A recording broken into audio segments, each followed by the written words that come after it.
comes trouble, putting on a show. Like a domino, I fall. Another bottle, don't know what to say. Send me on my way to you. I know you're all that I want, but I don't even know your name. So don't go and leave me lonely. I'll show you another way. And you say it's a one-night thing, but I want something more than that. So don't go and leave me lonely. I'll show you another way.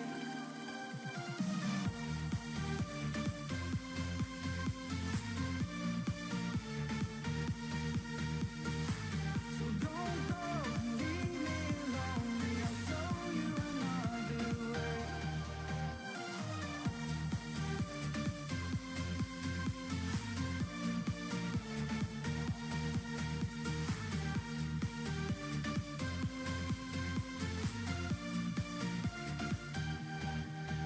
Eyes wide open, holding out for you. Tell me that it's true. Oh, did you notice? I saw you over there, looking like a heartbreaker. I know you're all that I want, but I don't even know your name. So don't go and leave me lonely. I'll show you another way. And you say it's a one-night thing, but I want something more than that. So don't go and leave me lonely. I'll show you another way.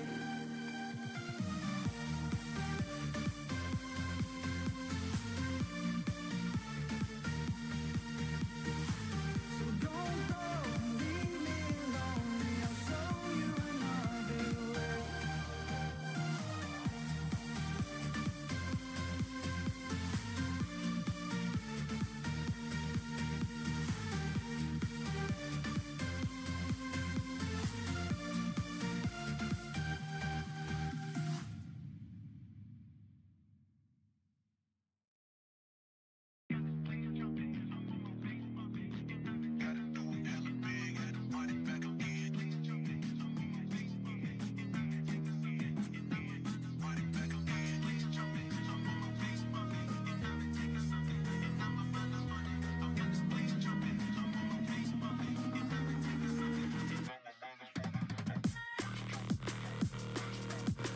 Gotta do it hella big, had to run it back again.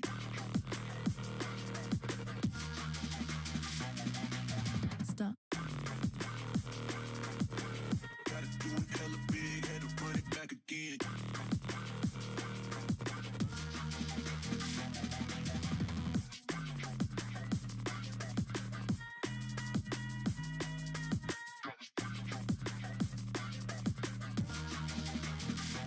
Run it back again.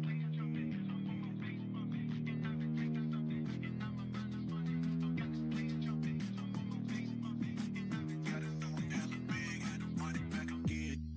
Light it up, ay, ay, represent. Gotta do it hella big, had to run it back again. Light it up, ay, ay, represent. Had to do it hella big, had to run it back again.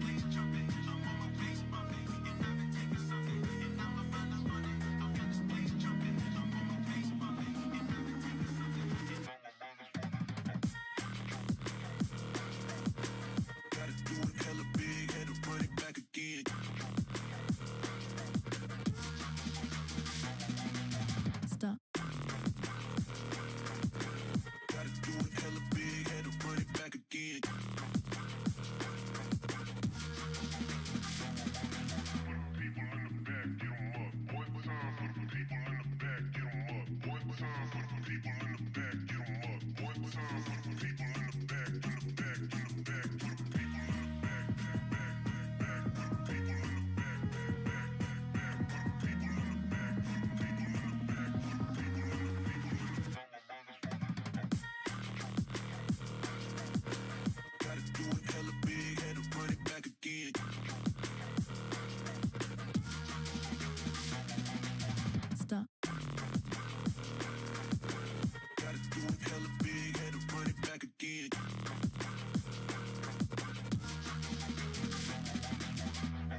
chamada, chamada na cena. Marcada, chamada, chamada, chamada na cena. Marcada, chamada, chamada na cena. Marcada, chamada, chamada na cena. Chamada, chamada.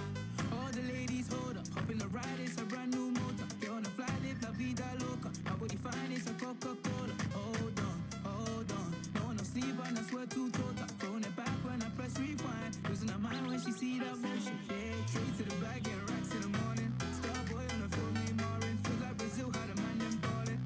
Shoot my shot, then I'm scoring. No one does it better.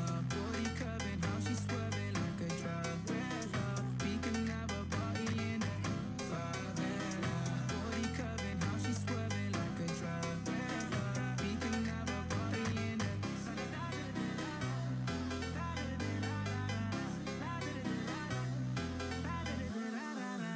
You never seen this before. Now I got 4 songs on a billboard. You don't even know about me, no. Used to listen to so much, you know. They said I would never, ever get better. They said I would never, ever get better.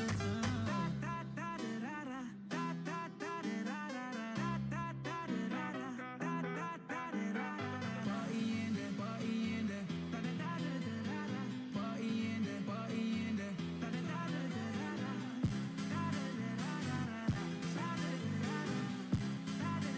Listen to my heart when she see that motion. Yeah, yeah. No one does it better. Body curving, how she swerving like a Traveler. We can have a party in there. Favela. Body curving, how she swerving like a Traveler. We can have a party in there.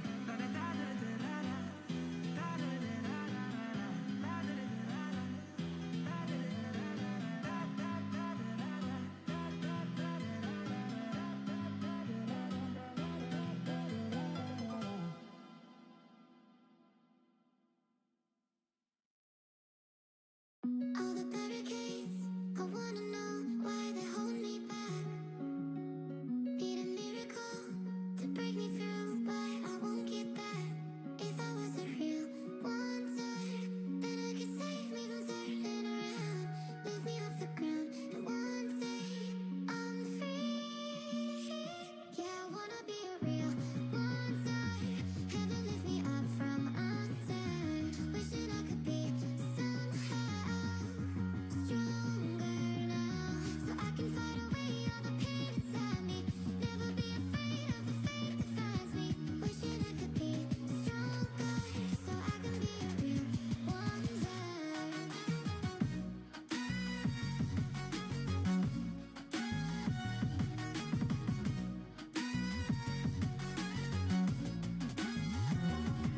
If you wanna be a wonder, baby, come and show it. Tell me what you feel in your heart and your soul. There's nothing I would take for granted. With me, we'll make it through. Takes 2 hearts to fix heartbreak. We grew apart, I made a mistake, but I'll try to make it up to you, my darling. Ooh. Yeah, I wanna be a real wonder. Heaven lifts me up from under. Wishing I could be somehow stronger now, so I can fight away all the pain inside me. Never be afraid of the fate that finds me. Wish that I could be stronger, so I can be a real wonder.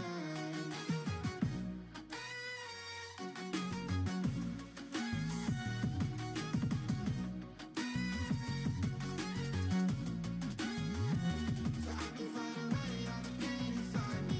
Never be afraid of the fate that finds me. Wish that I could be stronger, so I can be a real wonder.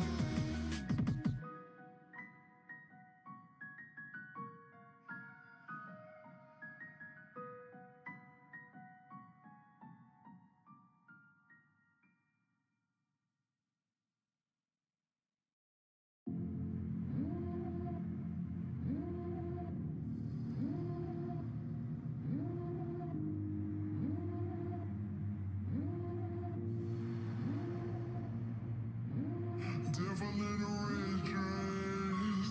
Call 911, I'm a killer. You know I hate to call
앞이 double rappers 쌤이야 뭐야 뭐야 이제 나 18 근데 벌써 200만 우야 우야 I'm on the track feel like nobody I need someone in the pit for the marbling I don't go back so I guess a Bugatti You don't wanna do you don't 여기서 party 우야 실이 아닌데 나는 한국에서 몇 샷 우야 노래하다 쉽게 가멈췄어 지금 몇 샷 우야 재미없어 전부 다 거저 이게 뭐 샷 우야 우야 Black girl fast in a row can't touch my mom 난 무대 위에 선 켜 chains in my mom The phone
And our beautiful transition.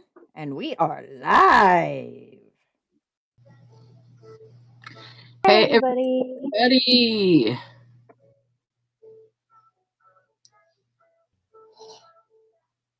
Hello, hello, hello.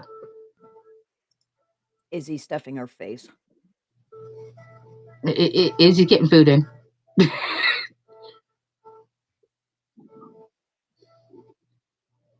I'm over here trying to keep my fingers warm.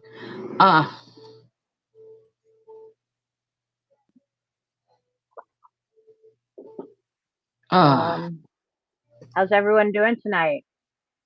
Yeah, how's everybody doing? Are we all staying warm? For those of us in the southern states, snow apocalypse didn't really happen, but it is colder than a which is hitting a brass bar. Which is hitting a brass bra. Yep. I ain't even from the South. Shit. You ain't, but I don't think the North was prepared for this kind of weather either. Yeah, I got asked earlier today if I'd gotten hit with snow, and I'm sitting here going, no, it's too goddamn cold to snow. Yeah, up there it's too cold to snow. Down here it is not too cold to snow, but we didn't get hit with quite as bad. So, and we're still in the path for the next.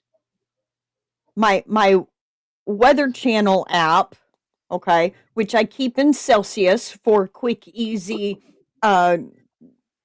information, is red.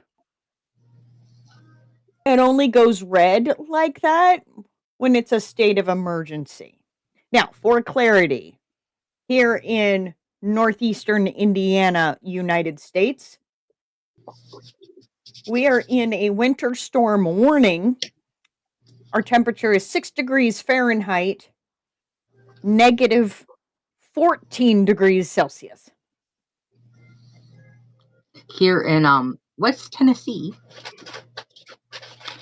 Hold on a second. Weather. We are currently sitting at 16 degrees with a real feel of -3. I didn't even look at real feel because I don't want to know. Yeah. Well, it feels closer to the -3 here. like I am bunched up in a double fleece blanket that I made myself. I got a hoodie on. I have another one behind me, so if you guys see me like bundled up like a freaking burrito, I'm freezing. No, it's red due to try and get people's attention because of the winter storm warning. Yeah.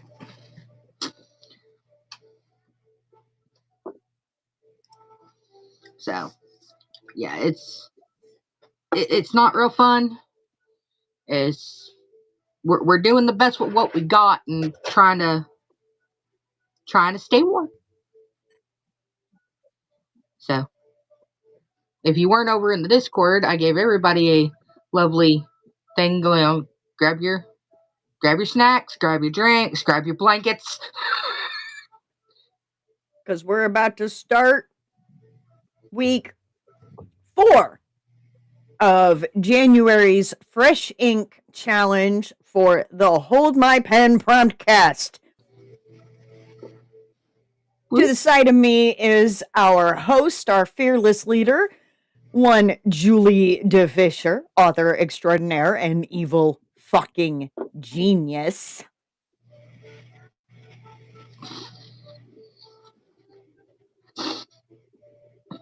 I think she's doubled my whip count at this point. I thought it was bad that I had 40, 42 or 43. No. And I mean, that's 31 in one world. Okay. That's my total. 31 in one world, which is 10 sub-series that all interconnect in the same epic fantasy world. So like 30 of them haven't even been written on. They've just kind of they're an amorphous blob. But no. No. Julie's got stuff written in most of them, or planned, or knows who the main characters are.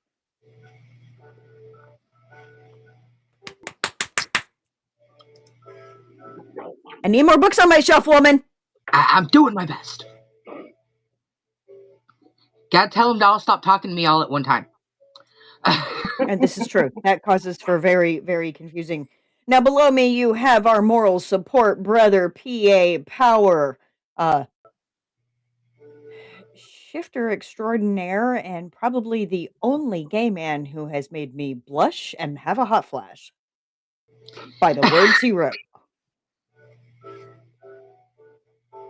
Just saying. Just saying. Down in the other corner, my bestie. My bestie of nearly 3 fucking decades. Godmother to my children, Kesh Butler, and somebody working on their own baby that is older than their flesh and blood. That will be, fingers crossed, published this year. Well, You're crossing book your one. fingers. Book one. Book one. I Book have one. 3 or 4 books written. I'm not sure exactly how much, but I've got a lot of words. As we know from last year, because who topped the word count submission wise? That'd be her. Yeah, I'm the That'd be her. reason we have the word count cap. Mm-hmm. No, yeah, I was gonna say the whole reason why we have a word count cap.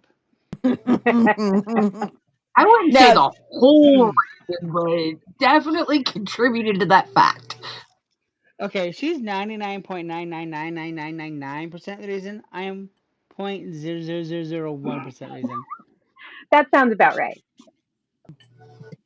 Now, that being said, this year we decided to add an additional challenge that us as a writing group, a supportive, collaborative, writing art in the face of fascism, we were going to try for 1 million words. Can I tell you that by the end of January, we will have already done 2 months worth of our goal?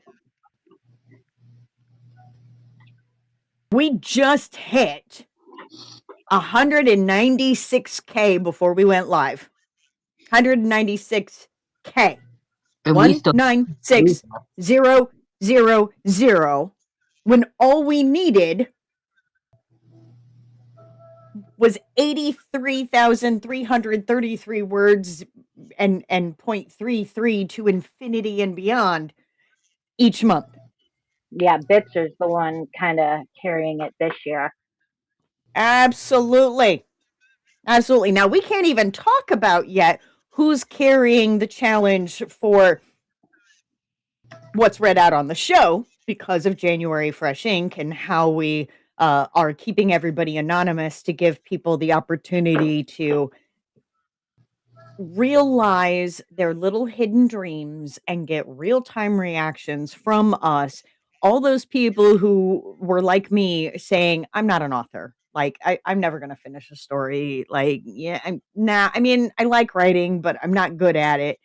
And we're so afraid of getting made fun of, etc., that this exercise of going, we'll keep you anonymous for the entire month of January. You can see those live reactions. You can see the commenters sit there and enjoy your fucking story.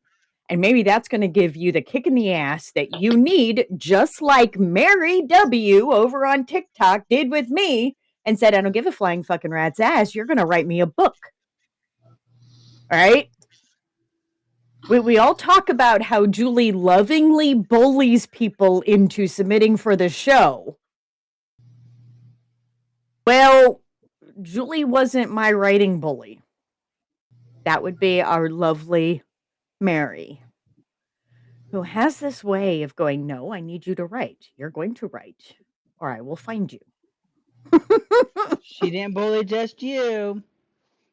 Oh, she sure didn't. Lord, did she get after me for the longest time for that book.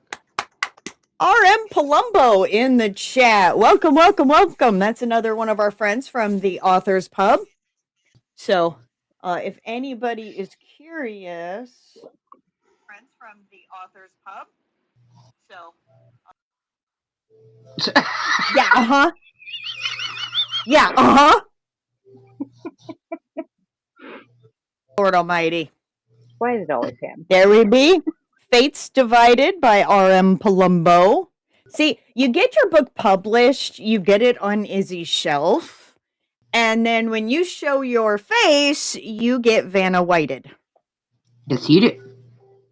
You do. You know, because I've also got these, my shelf's getting a little full. You'll just have to clear out the next shelf down for everyone. Oh, I can't. This shelf was specifically designed to hold 12 by 12 scrapbooking paper. So it's got dividers and stuff. But any hoozle. Yep. New goal unlocked. Get a place on Izzy's shelf because there will also be back over here another shelf built that is specifically for all of my physical unread books that are out there, along with all y'all's books, because I need them handy. Now, there's some books out there. Destined for More is out there, and Chimera Wolf series is out there to keep them safe so that they don't get covered in stuff, and they're currently being reworked. So when I have new in my hands, new Yes. will come here. Absolutely. So All right. that being said, we also have been making some plans for what's coming up for February. Okay, we do know the title of the challenge. Oh, the title of the challenge is going to be. Let me pull everything up. Yeah, make sure you say it right. That's why I said I gotta go look. I hate when I put shit somewhere.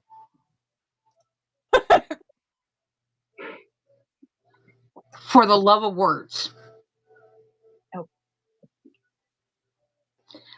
We will also be releasing what the challenge is going to entail, probably more tomorrow. After me and Izzy sit down and hash out all the details. For worst case scenario next weekend. Yeah, next weekend when we you get know, to it. spoons. But I think it's going to be interesting. It's definitely going to be kind of like Izzy's Social Scribes, where it's going to be very developmental and help you enrich what you're already doing. So, with that, I was trying to play on it for the love of it. So, for the love of words. Yep. So. All right. Oh, and I forgot. I'm your designated reader tech support, Izzy Kraus, as you can see in my name. Also, author. Any whozo, moving right along, because we don't need to talk about me. We've got how many? We've got 10 tonight. No, total for the weekend. Total for the weekend, 16. Total for the weekend is 16. We're going to go ahead and do 10 tonight. Just simply because. I would like to say, we will have official word counts tomorrow, but for the month of January, we did break 100,000 words. We're killing it. And we still got 1 week left. Yep. That's what happens when you get a bunch of authors together. Yep. And for the record, Remember how last week I said that it took us all year to reach 21 individual submitters? This weekend, we hit 21 individual submitters for the year.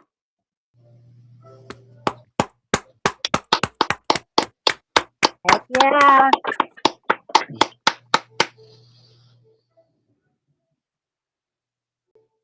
Yep. Yep. So, who is our first of tonight's 10 submitters? Okay. Oh, Because I'm sorry, feeling ornery tonight. turning the wheel on. I'm feeling ornery tonight. I That's got different from any other night. all right. Submitter 17.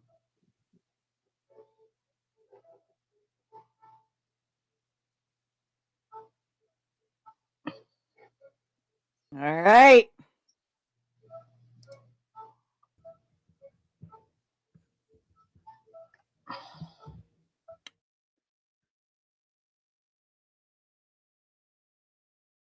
Oh, shit.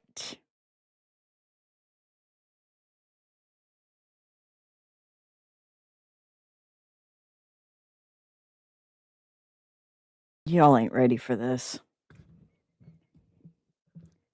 Gabe. The damned black bird was back. As I leaned against the steps, it perched on the hilt of the sword sticking out of me and looked me right in the eye. It let out a sharp caw, and a murder of crows gathered behind him, taking the shape of a man. I glanced around. Where were my friends? Why had no one come to check on me? I turned my eyes back toward the man made of birds, and his form solidified. He raked his fingers through his black hair, drawing it back from his face. Dressed in a tunic, trousers, and leather armor with epaulets made of feathers, he looked like he could have been one of us, but he wasn't. Please, I don't want to die. I want to stay with Sophie, I pleaded. The battlefield around me faded away and a vision of a meadow took its place. There was no one there but me and him. Gabriel, you must know. You are already dead. But it's odd. Most people don't keep dreaming once they're gone. You've been difficult to reach, but it's time to move on now. The man held out his hand to me. Who are you? You know who I am. We've met before, in the water, the man replied. Realization washed over me. Your death? I asked. He didn't look the way I expected. I thought he'd appear in robes with a skull for a face, carrying a scythe. He looked so normal. I usually go by Zahn, but death is not inaccurate, if that is what you prefer to call me, he explained in an even and comforting tone. I didn't get to say goodbye to Sophie. I can't move on. I'm not ready to die, I repeated. I was already dead. The memory was coming back to me now. I was in ash, and Nohan stabbed me through the middle, just as he had here in my dream. The cleric in ash tried to save me. I recall the tearful pleas from Akiri, my wife, as she begged her healer to save my life. I watched from afar as they placed my body on the pyre, and I was with Sophie in the forest outside Blackwater as she spread my ashes beneath our willow tree, and in the stream where I used to wade and hunt rocks. She moved on. She had a daughter who she named Willow in honor of me. I had dreamed she was mine and Sophie, and I had the life we were always meant to have. Your soul is strong. This is a difficult job, reaping the souls of the dead. It's one I prefer not to do alone. I could make you a deal. He opened his hand and a beautiful golden key with a dragonfly perched on it appeared in his palm. This key will open the door to the exact place you want to go. You will be reunited with Sophie and be able to live a life together. But when she dies, I will come to collect you both. She will cross to the other side, and you will serve me, reaping souls for eternity. What would happen if I just waited for Sophie on the other side? Could we spend eternity together? No, I am afraid not. If you do not take this deal, you will never see her again.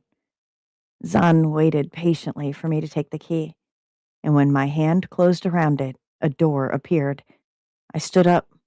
The sword was gone, and my clothing changed into strange garments I didn't recognize. Your acceptance of the key is symbolic of your acceptance of our deal. When Sophie dies, I will return.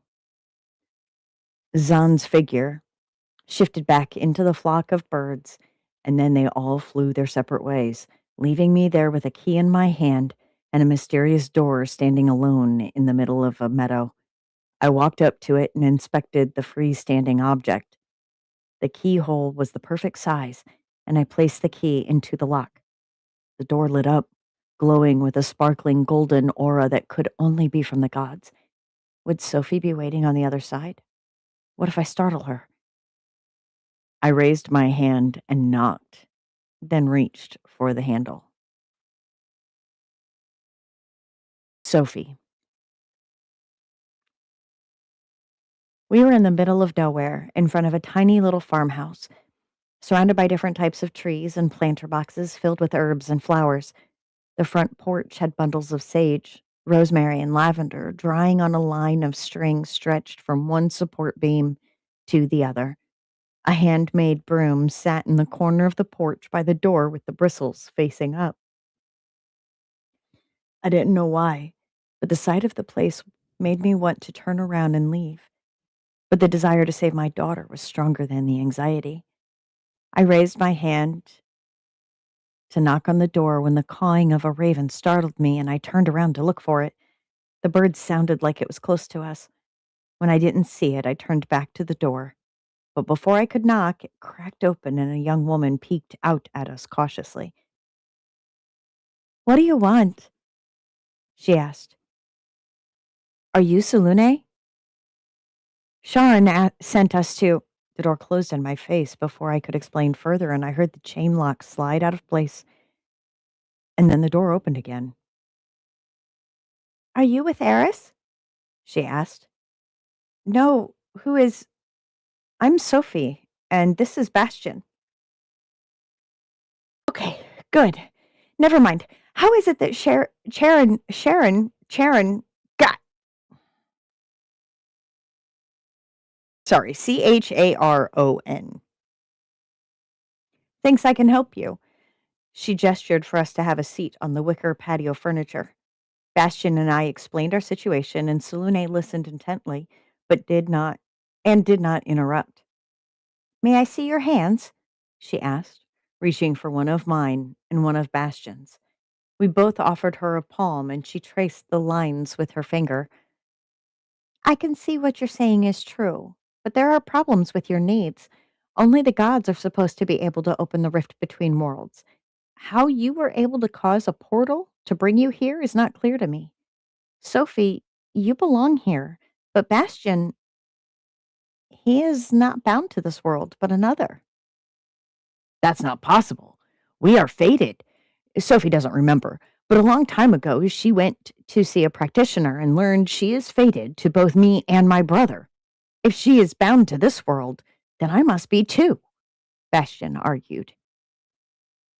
"She is not fated to you at all. I can see how the confusion occurred, but she only has one true fated mate, and he is on his way." "Moira told me I was fated to two, one with dark hair and one with light hair," I replied.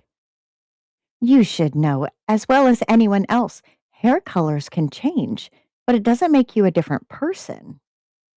Salune studied my curls, which used to be red, but now were more of a deep auburn. "What does that mean?" Bastion asked. Before Salune could answer, the handle on her front door jiggled, and it sounded like someone was trying to unlock it with a key from the inside.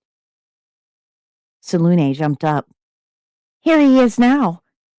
She opened the door and a man tumbled out nearly face planting on her porch. A key flew from his hand and clattered across the deck, then disintegrated. The man's hair was not only blonde, but platinum, like Sharon's. I sprang from my seat to help him up, reaching for his hand while simultaneously trying to get a look at his face. When he finally looked up at me, I gasped.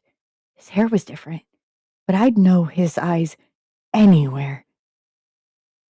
Gabe! I gasped. I stood up straight as the corners of my vision turned white and began to close in. I buckled at the knees and the flash of white disappeared as darkness enveloped me. I opened my eyes and a room slowly came into focus. The gentle pressure of a cool towel on my forehead brought back the memory of how I came to be lying on a couch in this strange house. I sat up quickly, too quickly, but my eyes met Gabe's before the room started to spin. He lowered my head back down to the pillow, leaned against the arm of the sofa. Is this real? I whispered. Yes, Sophie, I'm here. I came back for you. You died. We burned your body and Sophie spread your ashes beneath the willow tree. How are you alive? Bastian asked. I made a deal with Zan, the god of death, he replied, not taking his eyes away from mine. Why did you not go back to your wife? If Bastian's eyes could set someone on fire, Gabe would be engulfed in flames right now, I was certain of it. Until death do us part. I died. She remarried. Death gave me all the knowledge so I could make an informed decision. Gabe's voice was even and calm as he pressed the towel to my forehead again. We have to save Willow. Did this god happen to tell you how we can open the portal? I asked, trying to sit up again. No, he only gave me a key to open the door. Our world is ending. Soon there will be nothing to go back to, even if we could open the portal. What? Bastian raked back his blonde hair with both hands and paced frantically. My brother and sister, Juniper, Lachlan, everyone we care about is still trapped there. We have to find a way to open the passage. Maybe we'll have time to get them all here? Sophie can get her power back. She only needs to remember her heart song. It is the melody of her magic and the energy of the universe, Sulune said as she entered the living room with a cup of tea. She placed it on the coffee table in front of Sophie. Here, drink this. It will get you in touch with nature again and awaken your senses. What's in it? I asked. Several herbs, tea leaves, some mushrooms, orange peel, and honey for flavor, Sulune replied. I took the cup and sipped the hot liquid.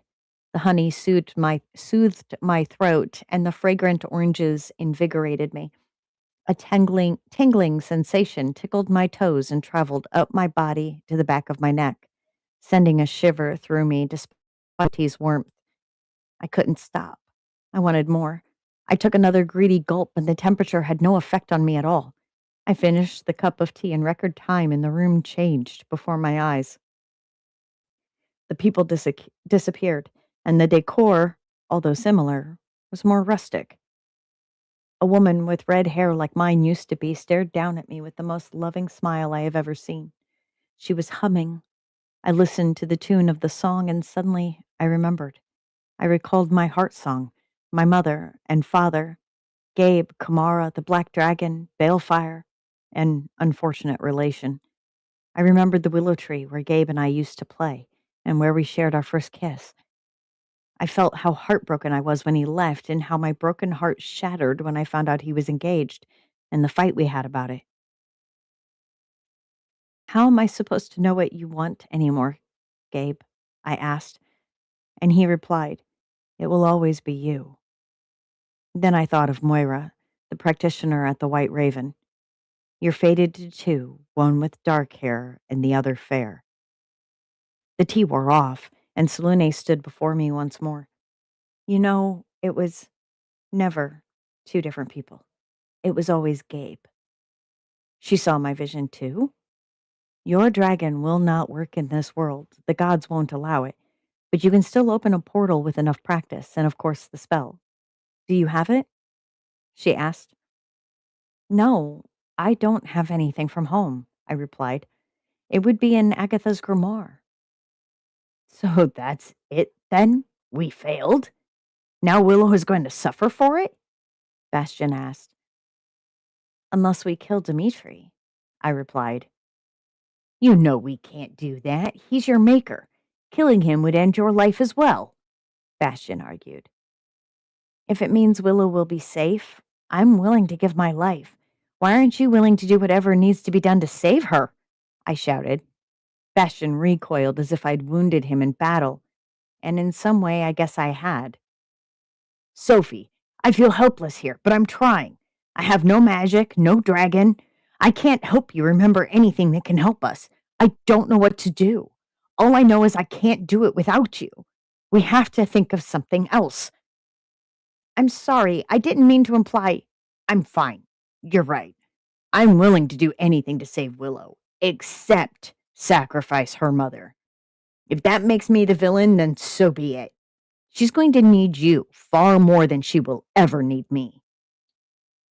Gabe looked back and forth between the two of us, not daring to interject. Behind the strong face he presented to the others, I could see the pain he tried so hard to hide. He defied death to find his way back to me, only to arrive at the worst possible time. There was no way I could properly celebrate his return with my daughter's life on the line.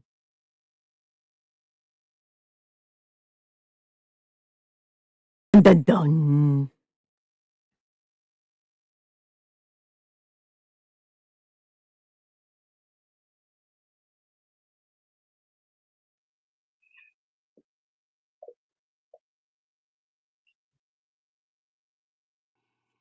First off, let's say hello to all of our 22 raiders.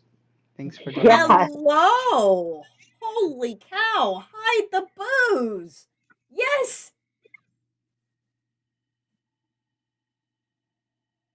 Also, We kind of got rated twice simultaneously. yeah. Yeah. So welcome, Raiders. This is the Hold My Pine Promptcast, where each week we have a writing submission, and in the process of having that writing submission, you are hearing what our submitters have come up with this week. This is also January, which is Fresh Ink, which everybody is anonymous until February 1st. If you happen to hear a story that you like and would like to know who the hell wrote it, please join us again next week or stay to the end of the show and, pick up the prompt and join us as one of our new submitters. Join us in this crazy event. So, I'm just to be clear, watching the side chat as it flies by. Are we talking about these three cats over here? There's one there, and then two Yes. voidlings. Okay, The cats have stolen the stream, I think. And then you that's have fine. that's up here in my arms. So Yes. Yes, we have Star, the queen, is snuggled between Bunny, my second oldest stuffed animal, almost as old as me, and a couple of other animals.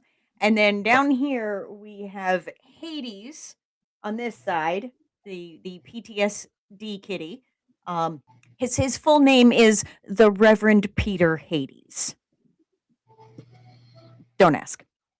And then we have our little NB, non-binary, sometimes Kira, sometimes Kieran, the only true 100% voidling in the house. And they're in some weird relationship. I don't ask. this is Stormy. She is the queen of the That's house. Stormy. She is the queen of the house. Now, my fourth kitty, who is also a voidling, is not in here. She hides in the kitchen away from these menaces. And then my two children, my adult spawn, have three more cats between the two of them in this house. So, well, hello, Harley. Vroom vroom. Or, aw, Puddin'.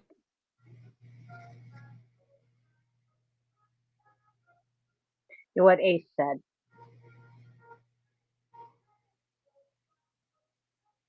No, I am not their slave. I am their mother.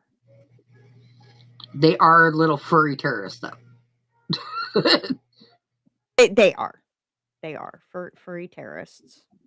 So that was our first submission for the evening. A doozy of, I want to say so much about this. I really freaking do. However, I am in danger of revealing more about it than I actually should because of the anonymous nature of January Fresh Ink.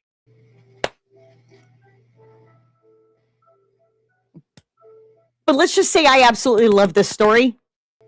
This story, this world is not new to me. It's new to y'all, but it is not new to me. And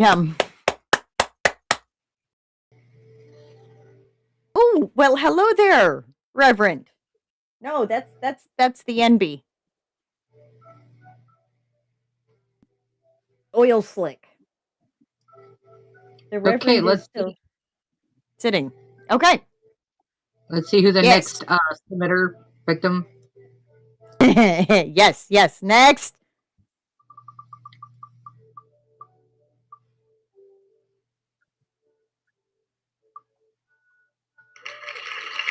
Submitter 5.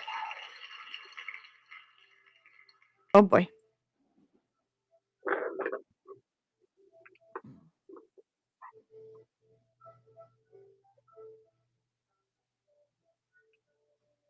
Be prepared to have your hearts in your throat. And please remember, welcome, very, very welcome, Raiders. These are all rough drafts. People pretty much have a week to put together something based off the prompt. So these are rough. And hopefully, every single one of them will turn into a book that will be available for purchase at some point to be able to grace your shelves or your electronic reading device. I forgot the no AI preamble thing.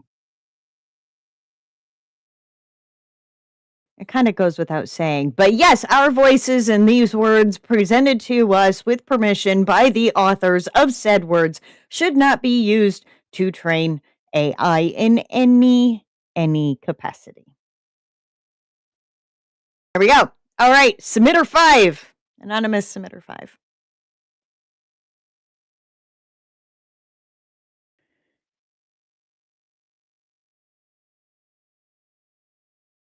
It nearly got spicy. And that world does have spice, just FYI. So if you like it, come back February 1st so that we can reveal what it's from and who wrote it so you can go buy the shit. Anyhoozle. I was standing at the sink washing dishes when I heard someone come up behind me. I knew it was one of my children when I hear, "Mom, whatever you're going to ask, the answer is no," I said without turning around. "But Mom," he whined.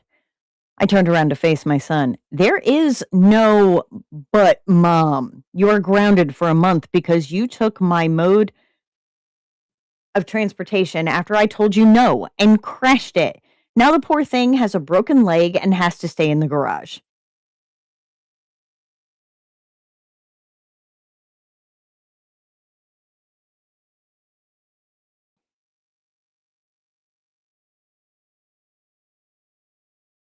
"You don't know what I was going to ask." "It doesn't matter. You are still grounded," I said. "That's not fair," he all but yelled. "What's not fair is I will have to go buy hooves everywhere for the next 2 months while my hellhound heals its broken leg." I stood with my hands on my hips. "Now, go to your room, sit in your lava pool, and think about what you have done."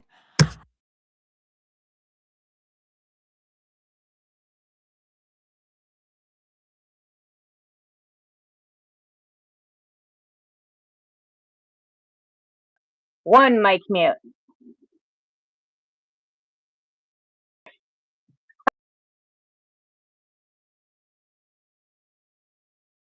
So to all the newcomers who are just coming in, um, you're doing well if Izzy mutes her mic because Because you're getting her to say. yeah, I'm saying a lot of things off the back end that we don't want to get me canceled. I may have a mouth on me, and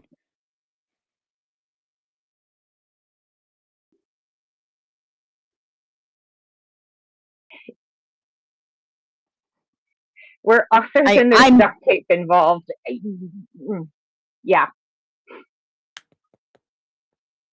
just saying. I have a lot of people's addresses. I'm just saying. I'm probably the one that's Okay. at most um, At risk? at risk. Yeah. Well, you live in the same city as I do, and you've been my best friend for nearly 3 decades. Yeah, I know.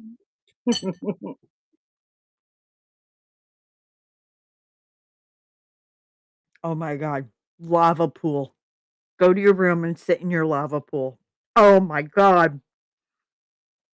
I want more of this world already.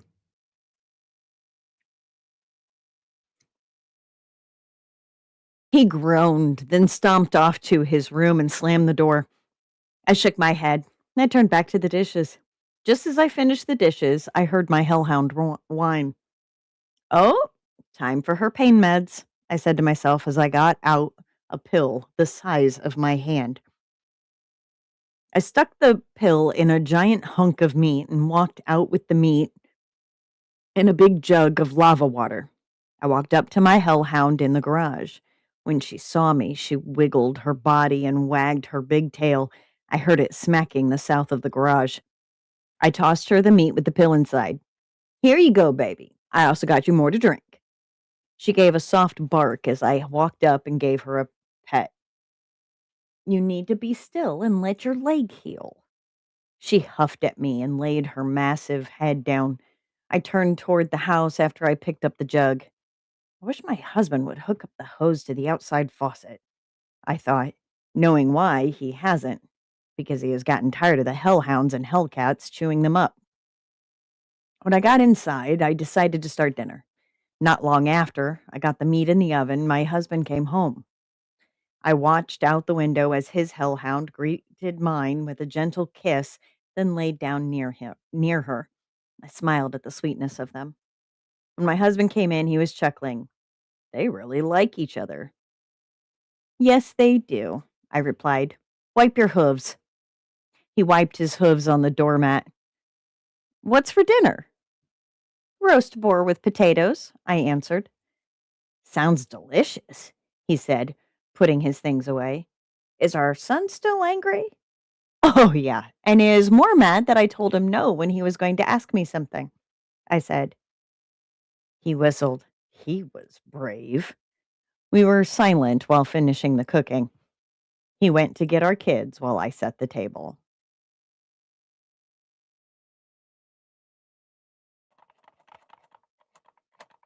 There's no more. It won't scroll down any further. There's no more. What? Yeah. Dun dun Seriously? dun. More?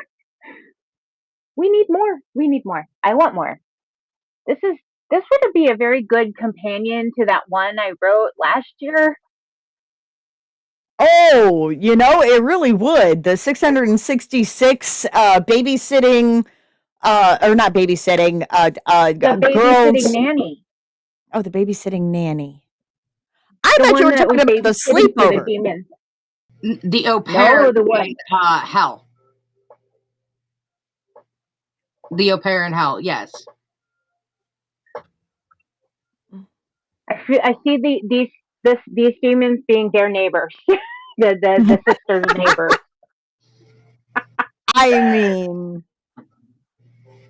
yes, file is broken, but wipe your hooves, right? I'm going to have to use my hooves, and I'm like, oh, okay, wait a minute, what broke? Was it a horse? Wait a minute, why are we crashing horses and what? And then No, because they have hooves, right? Like,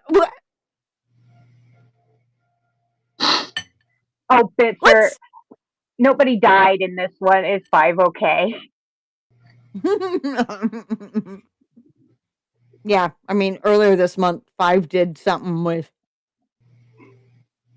serial killing grandpa, Yeah. and granddaughter is the most recent victim, and can feel the saw going into its leg, her leg, like. Ah. Nope, I'm good with it. Y'all are hitting us. Wow. Just wow. Okay. Right? RM, demons playing house. I can get on this. Yes. It honestly, you know what, RM? It kind of reminds me of a certain episode of Supernatural. We're putting on that Just again. okay. Our Look, RM and I send each other Supernatural memes like weekly. Okay. All right, who is next up? Smitter 7. All right, I didn't go. hear hearing. Oh, I did. I was talking over it. Sorry, my bad. Okay, here we go. Submitter 7. A distant crash woke Selena in the middle of the night. When she looked out in the yard, she saw a dark figure looking back at her. The person stood at the edge of the backyard outside the home she shared with her father. It was just the two of them, and the main house was a 5-minute drive away, meaning she didn't have enough time to figure out who would be awake to trip whoever decided it was a smart idea to venture onto a lion shifter's land and expected to live to tell the tale.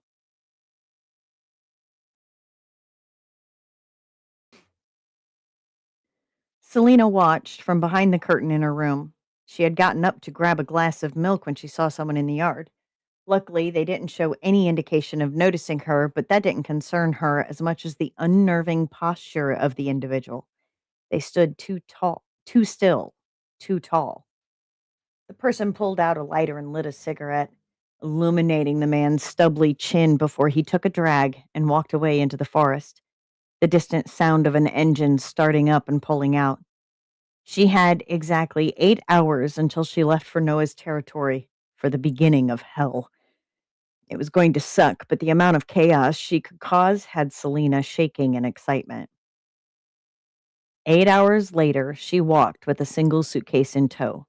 The other suitcases coming out of the car were nothing but to keep up her airhead heiress act. If the wolves underestimated her from the gate, it was her advantage. Everything about her spoke spoiled. From her delicate nails longer than a lioness's claw to her sleek black miniskirt with the precious dry clean only label. It had taken her ages to perfect it, but even her walk told those watching how spoiled she was, exactly as she wanted it. I see the princess arrived. Haley, she-wolf of Noah's pack, sneered. One of the many who were painfully loyal to Noah and secrecy. Handle the rest of my bags, will you, sweetie? Selena passed her suitcase to Haley before striding past and into the house that would be her residence for the time being, at least until she could figure out how to find a corner of the world her father couldn't find her, which was nowhere. Haley let out a shriek of frustration from behind the closed door. Selena sprouted a smirk. Welcome to the Silver Pack, Noah greeted her from the bottom of the stairs near the entrance. You all sure roll out the red carpet for a gal. Noah stared at her quietly. His lack of tells was unnerving. He didn't have a specific way to lean or a hand he fidgeted with. His eyes didn't betray his thoughts, and he didn't seem to physically react when the threat is assessed. Was he even breathing? Selena studied him for a moment longer before another member of Noah's pack entered. Ah, the princess has arrived. The man snickered behind his hand. These wolves sure enjoyed calling her a princess, almost like a light bulb went off in Selena's head, followed by a Cheshire grin. There's the footman. Selena walked over to the man who snickered at her and planted her at least 10-pound purse in his arms. Take this up to my room, she said as she walked around the room, analyzing everything. When the man didn't move, Selena waved him away, a grumble leaving the room with him. Noah's gaze piercing through her, throwing her off her game. Are you going to show me where I will be staying, or do I need to call my daddy about sleeping on the couch? Selena feigned inspecting her nails while watching him from the corner of her eye. A flash of a smirk graced Noah's luscious lips before turning neutral again. Funny. You put on an act when you are cornered. Noted. Selena felt her figurative fur stand on end. That fucking asshole. He didn't know what she had to sacrifice. Noah went to open his mouth once more. Whatever you're going to ask, the answer is no. Selena held up a hand. Noah's eyebrow twitched. Thought you wanted me to show you to your room. Guess not. If Selena was in her lion form, she would have not only growled at him, but chewed and spat him out. Dun dun dun.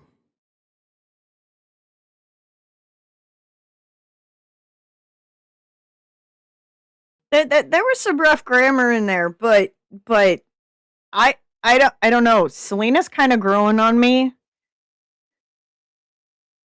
I mean, it's. I mean, I understand where she's coming from. I understand I don't want to do this. I'm being forced to do this. So as long as I act like a fucking ditz, nobody will trust me with anything, and I can possibly slip away without anybody noticing. No, I think it goes deeper than that. Pardon my chewing with my mouth full. Talking with my mouth full. Sorry. She wants info. And if she play acts the princess, ditzy heiress, nobody's going to think that she's got more than a couple of marbles rolling around in her head and will let something slip in front of her. Except Noah. If you notice, he caught on to her. Right. He fucking caught on to her and said, oh, okay, you do this when you're cornered. Noted. I've got your number, bitch. Right.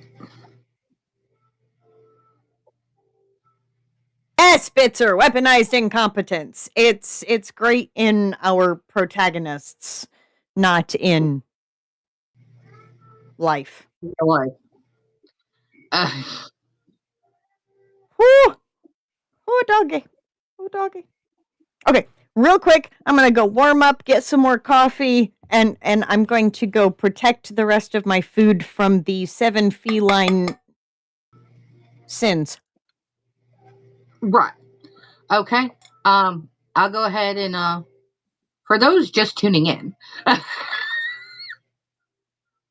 I am the host, as a lot of people around here go with the fearless leader, Julie DeFisher. The one that just ran off screen is Izzy Krause, our designated reader, also the co-host, and our back-end IT. Right below me, you have Kesha Butler, one of our longtime submitters and hopefully published author this year. We are working on it, but definitely an amazing, amazing writer. And then over in the corner, you have the Bubby, PA Power, author of so many shifter books, and as Izzy has given the title of the only gay man to ever make her have a hot flash. Welcome. Come on in. Just to kind of give you guys a quick rundown of the way we do the show, we will ask and beg you stay to the end. Why? Because we will roll for this week's prompts. Whether you write for them or not, completely that has nothing to do with it. But you can really screw with us, the writers, by voting. And when you vote, you are part of how we pick the prompt for that week. We will have one concept prompt, one starting first line, and one dialogue prompt for you to choose from. Uh, and then you have an entire week. Also, a little bit of housekeeping. If you go into our Beacons link, you will have how to get a hold of us offline if you choose to do so. We have our Discord in there. We have our newsletter. We would also ask that you follow us. You don't have to do a subscription unless you want to, but if you really like what we do, support the channel. Um, all funds go to making sure that we can put out that newsletter every week. Um, and that's how we roll. We are really happy that you are here. We hope you stay for the end of the show. And feel free to light up the chat with shenanigans because that's what we're here for. Leon's got that covered. Leon's always got that covered. Also, just know, as authors, we are not above writing you into our stories for whatever purpose that we have. I neither confirm nor deny. I have a cat. Yeah. They have all disappeared. All of them. It Sticks! sticks! Yes. Occasionally you do get claimed and not allowed to leave. I mean, you can leave. We don't hold anybody hostage here. But we will just look do you and say you're ours. You're ours now. We will send our hellhounds out to find you if you do vanish from us. We are not above seeking to Yes. find. And lovely Izzy with her duct tape. We do pretend to play misery around here, but Izzy's not above duct taping somebody to a chair.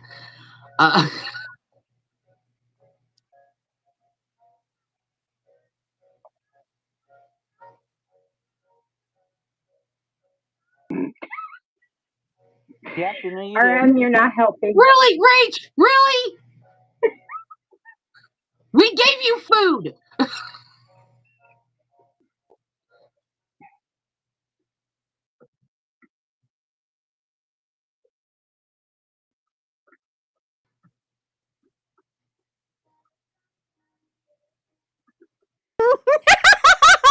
Sticks, shut up! We're not talking about submitter. Roll for the next person. We're not talking about submitter 19 until they decide to freaking write more.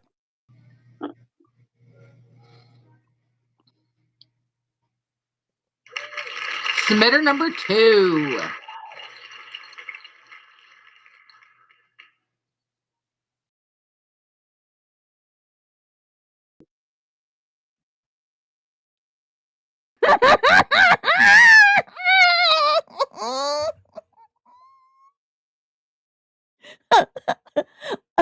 Oh my.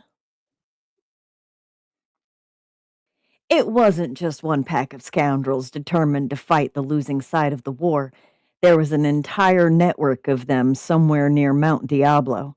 Infiltrating them had its own problems, given that only 2 of their team spoke English, and the pack they had defeated earlier knew Frederick's face. Obviously, the Lord Folderol gambit was a wash.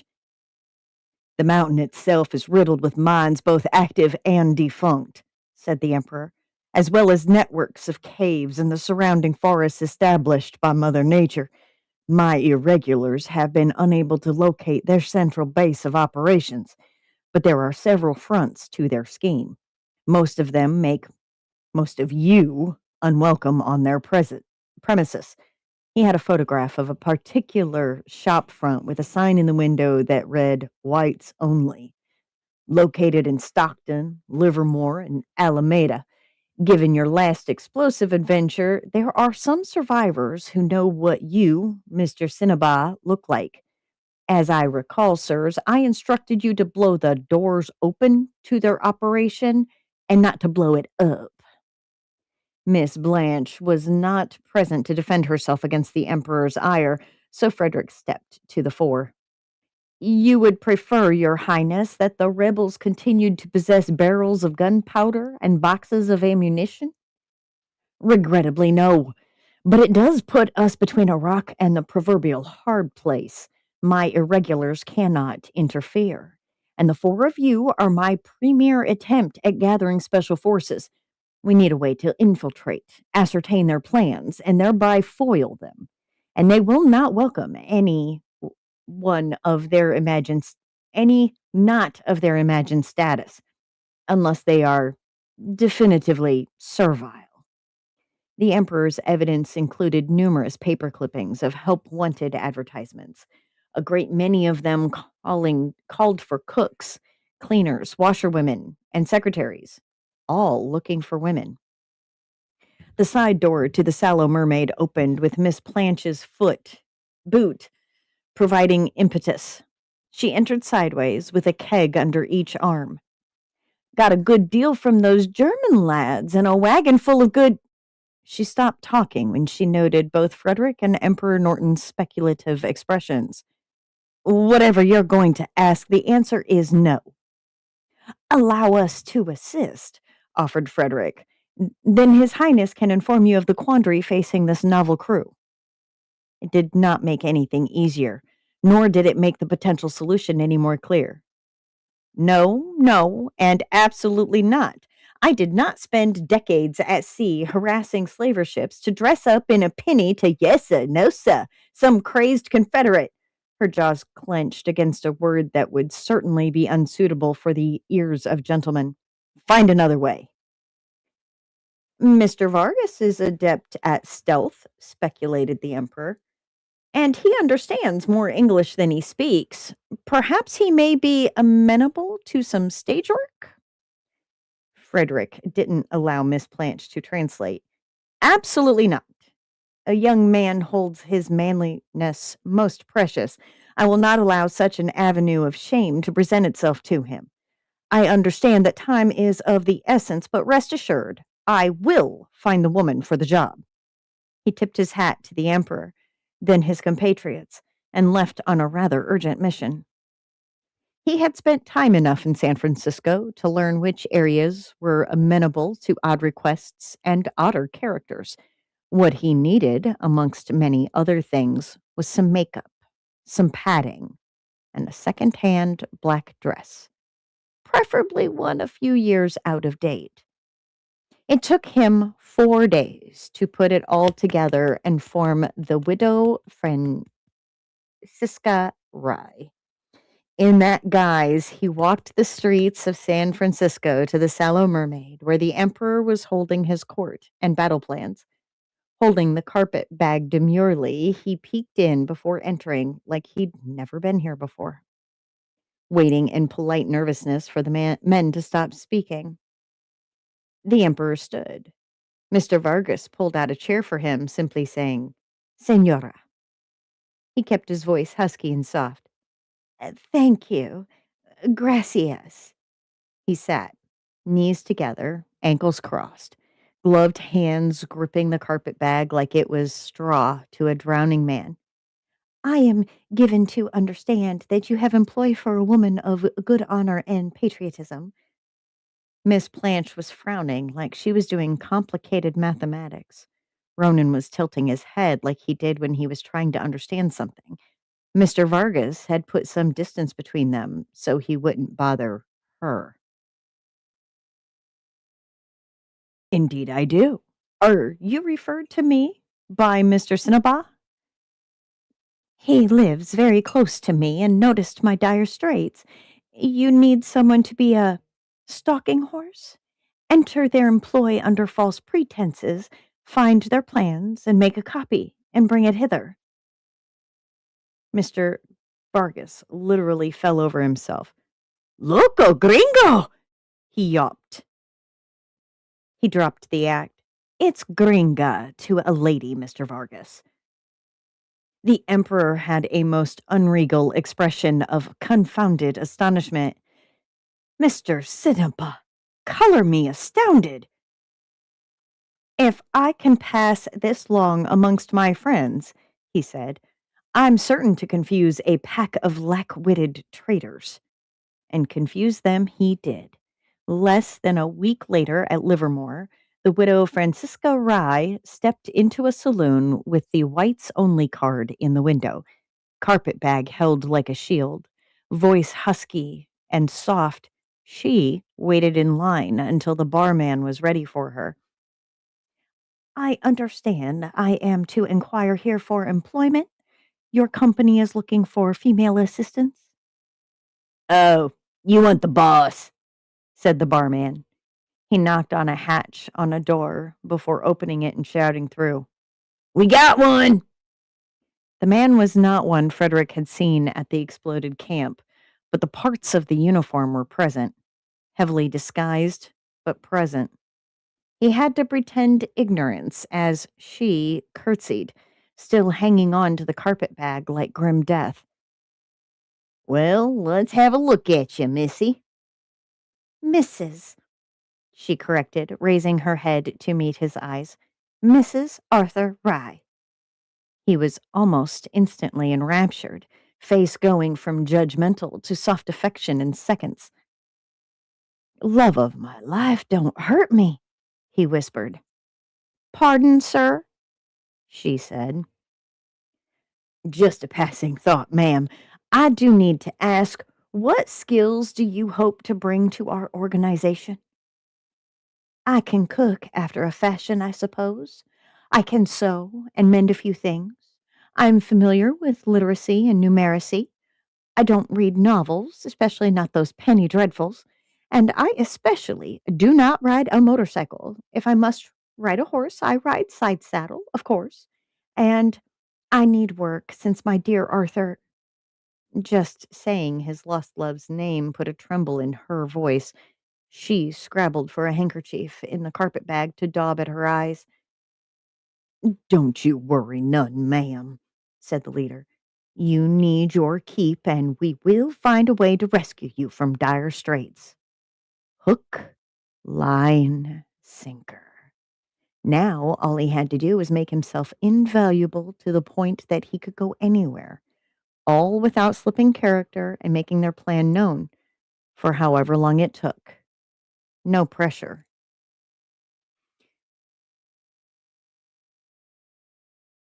Done.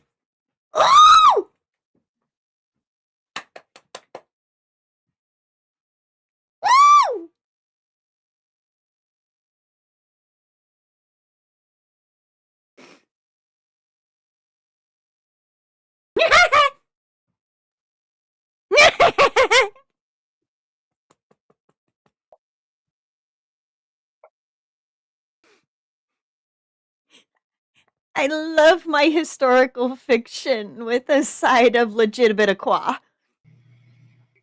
Oh yeah, absolutely. Um, just a quickie because we've had some people come in and out in the last little bit. Um, all words that are submitted for this show belong to the authors. We are the only ones allowed to reproduce them until the author themselves gives permission. Um, we are not training AI voices, and if we do find our work or our compatriots' work anywhere else, we will prosecute within the full extent of what we do. This is a safe place for all authors. We do not want anybody coming in and taking it. Write your own damn shit. To quote.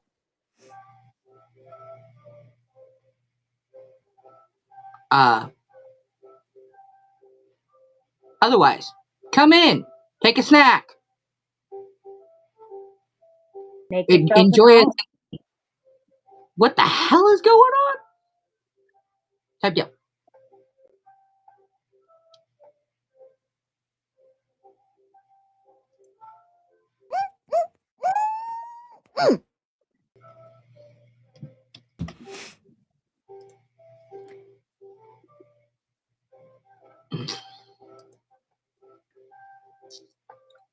Yes, oh my God, Crowley. Come on.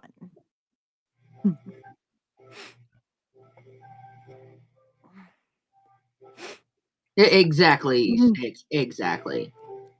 Um, Izzy, Sticky, Huh? need to talk to you after the show. Okay. All good. Just write it on the sticky so I don't forget and we don't forget. We always talk after the show. Yeah. Bye, Rach. Warm. Mwah. Stay Bye. warm. At least you got to stick around. I'm going to the principal's office. Why am I? Oh. Who's going to the principal's office? Where are we going to the principal's office? Doc was implying that with the tone of voice that you used that I was going to the principal's office after the show. No, nothing like that.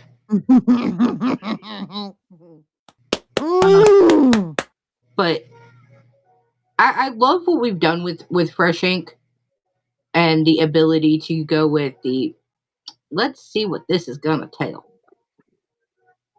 Right? All right, well, let's see who's next. Keeping it rolling.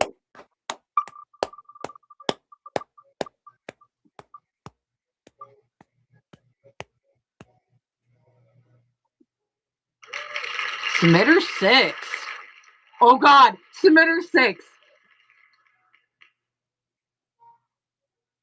Uh-huh. Okay.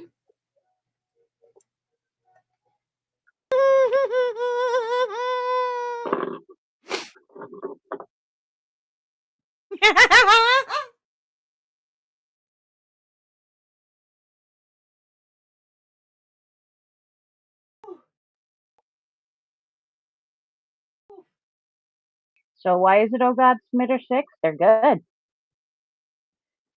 Oh, I know.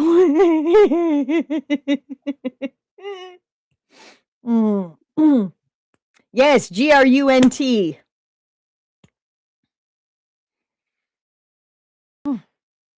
Whatever you're going to ask, the answer is no. I yelled over my shoulder, not wanting to face Garrett in the light of my string of failures. It had been one bad decision after another since the initial time the flux capacitor broke. The flood of emotion that rushed over me when he removed his helmet overwhelmed me to the point I backed away from him. I ran to my quarters. I had to escape him and the reminder I failed, that I failed us. I hit the entry control a little too hard, but the door still opened. My helmet made a loud clank thud sound as I threw it at the wall. I could still feel the dermal ring vibrating on the back of my hand. Each time the ring went off, my anger at myself grew deeper. I was becoming nauseated. I finally looked at the ring, the blinking and vibration so intense that I wanted to scratch it out of the skin. I flicked my wrist with my pinky and ring fingers extended, finally thinking clearly enough to turn it off. I wish I had remembered to turn it off. My only solace was that I wasn't the only one who forgot. Mistakes that compromised our mission. My mistakes were going to kill the both of us. Cyan, please, open the door. We need to talk. His voice cracked through the intercom. Harriet had all but disappeared once his helmet hit the deck, the ship's mind having all but stopped talking to either of us. The only answers we could get from her were related to our situation and course and location coordinates. So, not a lot of conversation from her. I pretty much had decided that we were on our own. The indications all pointing to Harriet preparing herself to go into hibernation mode. It would just be me and Garrett, alone, on a small ship fighting, being sucked into a black hole. I wanted to give up on everything as I cried. Cyan, let me in. I want to talk. I'm sorry for the way I was acting. I was angry because I saw you as someone keeping me from. He paused for a long moment, the silence hanging in the air on both sides of the metal door. You, he finished. I understood what he was saying, but the voice of doubt was focusing more on my failure as one of the best mechanics and engineers in the Empire. How could he not be angry that I had failed and condemned us to death? I had failed. I had failed. I had failed. The phrase repeated in my mind as I curled up on my bed, covering my head with my arms. It was too much. Garrett, the lights being so bright, the sublight engine struggling against the pull of the event horizon, my heartbeat, everything. I had failed. I had failed. The words floated through my head like leaves in a windstorm, the torrent of thoughts flooding me with all the things I failed at throughout my life. I screamed in anguish as I cried myself to sleep. A distant crash woke the two of us up in the middle of the night, and when we looked out the window, we saw a figure on the beach, staring up at the building we were in. Another crash, this time closer. The high rise we were in swayed back and forth from the impact. The planet was under attack. It was a peaceful planet. It was the perfect target for the Union. More and more of the crashing sounds came, the building shaking with each object that hit the ground at unfathomable speeds. I looked back down to the beach. The figure started walking toward the building. I looked at Garrett and then back down to the ground. A Union gladiator. He disappeared into the other room. 2 minutes later, he came out with a blaster pistol loaded and ready for use. We are not supposed to have weapons. I was caught off guard. I'm an officer. I'm supposed to have my sidearm with me at all times, he said. His jaw clenched as he turned his dermal ring off and walked over. We'll be fine. We need to get out of this building and back to the shuttle dock. The Imperial garrison there will have more support and a better hope of getting out of here alive. He moved away from the window as another shockwave hit the building. A violent shudder threw me to the floor. Garrett fell on his knees, clutching the blaster in his hand so hard his knuckles were white. We need to go. He helped me to my feet. I'm unarmed. What if we get separated? I asked as my anxiety rose. Gladiators didn't stop till they were summoned by their handlers or until someone destroyed it. The formerly human soldiers killed as many people as possible, Imperial, civilian, or Union. Then we don't get separated. He leaned in, briefly kissing me on the lips before opening the door. You beat me when we met. You'll be fine. He winked as he began toward the stairwell at the end of the hall. You threw the match, I reminded him. I also bribed the XO and AI to match us so I could find out who you were. The reply was very offhanded, his attention more focused on our surroundings. You what? I was shocked at the admission. I always suspected something was off about that match. We are going to have a long talk about that once we are out of this. I felt a little indignant about it, but ultimately I didn't care. We made it to the door and he slowly inched it open. Garrett held his blaster, his finger on the trigger as we stepped onto the landing. He opened the door to the stairwell, the sound of a firefight somewhere on one of the lower levels echoing up. He froze, cocked his head, and listened with his bionic ear. I held my breath, both in reaction to the fight and so my breathing didn't drown out the sounds he was trying to listen to. You holding your breath makes your heart beat faster and louder. I was able to hear what I needed, but just breathe normally if I have to listen again, he told me. My cheeks flushed in embarrassment. Bruh! Apparently mansplaining doesn't freaking ever go away. Yeah! Anyhoozle. Sorry. Follow closely behind me. The shield built into the blaster was only designed to cover one person. He cautioned me as he took my hand, squeezing it as we made our way down the stairs. Occasionally he stopped, looked over the railing, and motioned to keep moving. He held my hand every time we took a set of stairs, keeping me behind his own body as protection. We made it to the bottom floor, coming upon one of the other officers from his unit prone on the floor, a large, charred hole in her chest. He lifted a finger to his mouth for quiet, then a second motion for me to stay where I was as he carefully stepped toward where she lay. I felt like everything in the air was wrong. The way the woman laid on her back, the congealed bruising on her right side, but not the left. My eyes widened as I realized we had walked into a trap. She had died elsewhere and been moved. "Garrett, behind you!" I yelled as the gladiator came from under the staircase and made straight for him. Garrett kept himself between me and the cyborg.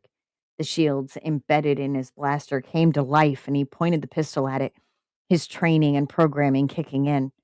Mine began disseminating through my brain around the same time, and I reached for the dead officer's weapon.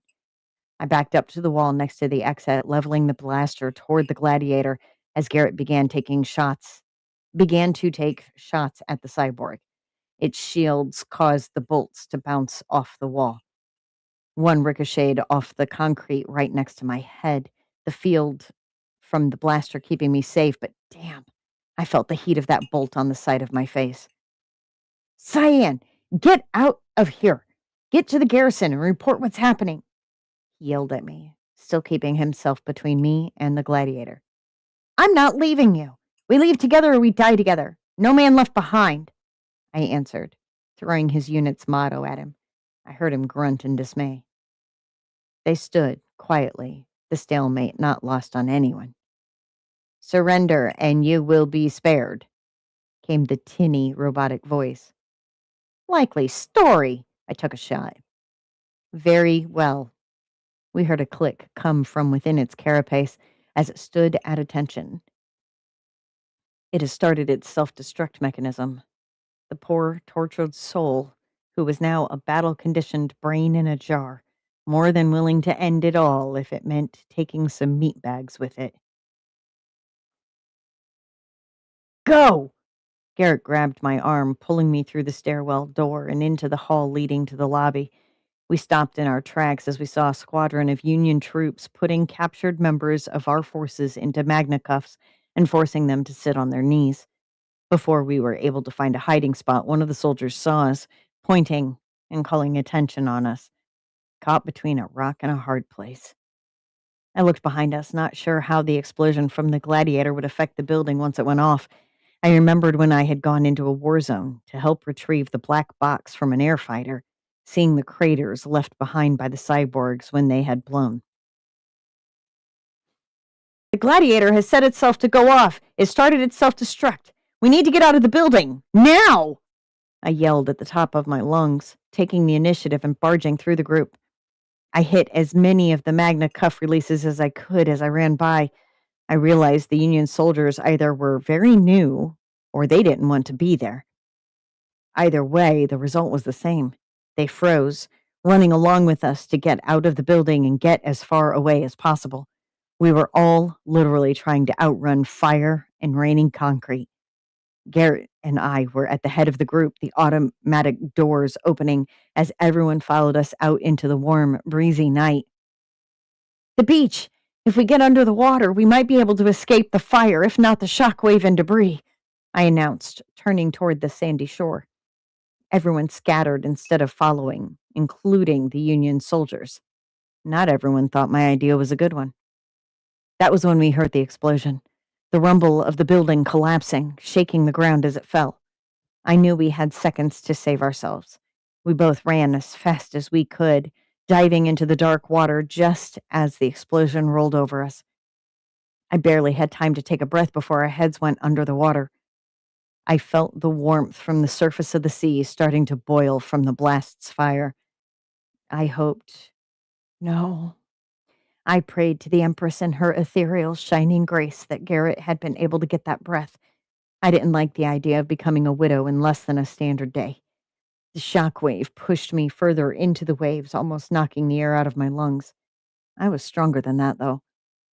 A few more seconds, and the water cooled down enough that I could surface. My head broke out of the water, and I frantically looked around for Garrett. I heard a splash, not too far away from me, followed by a man gasping. I began swimming in the direction the sound had come from.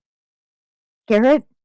A wave rolled right into my face as I opened my mouth. I swam back up, taking a breath as I spat the water out, the saltiness stinging my eyes and tongue.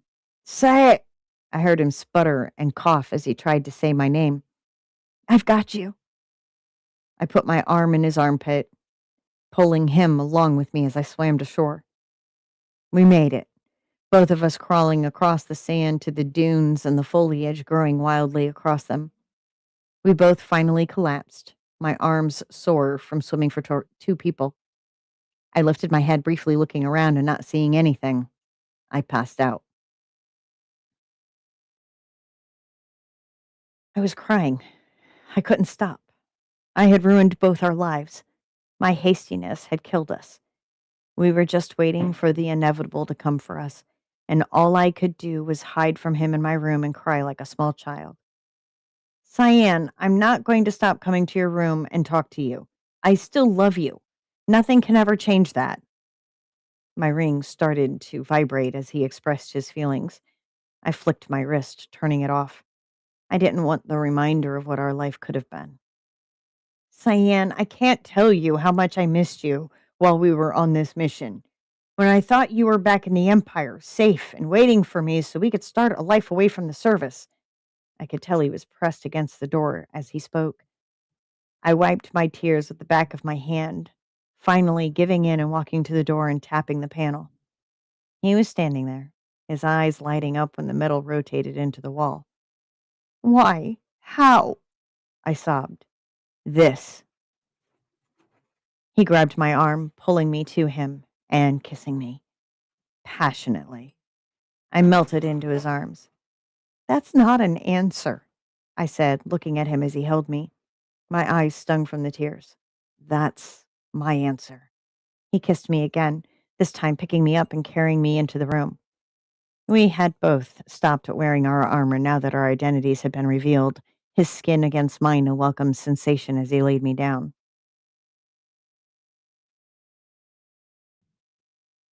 We had started to pull our clothes off when the ship groaned, followed quickly by a sudden pull, throwing us both on the floor. I jumped to my feet, padding across the room and into the hallway, running toward the command deck. The metal grating hurt my bare feet, but I needed to know what was happening to us. I looked at the view screen, my mouth dropping open as I realized that we were backing away from the black hole. I looked at Garrett as he stopped next to me, watching as the event horizon started disappearing from the scanners. We looked at each other as relief crossed our faces. I reached over to the control panel, switching the view to the rear of the ship, inhaling sharply at what we were seeing. Out of the frying pan into the fire. Dun dun dun.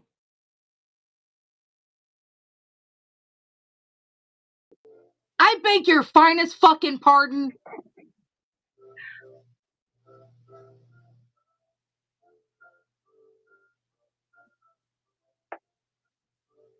Izzy is like overjoyed here.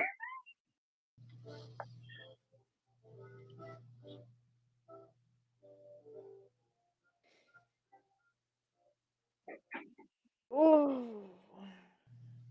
That wasn't I'm not short. touching. I'm not. Yeah, I'm not touching any of that with a 10-foot pole and somebody else pushing.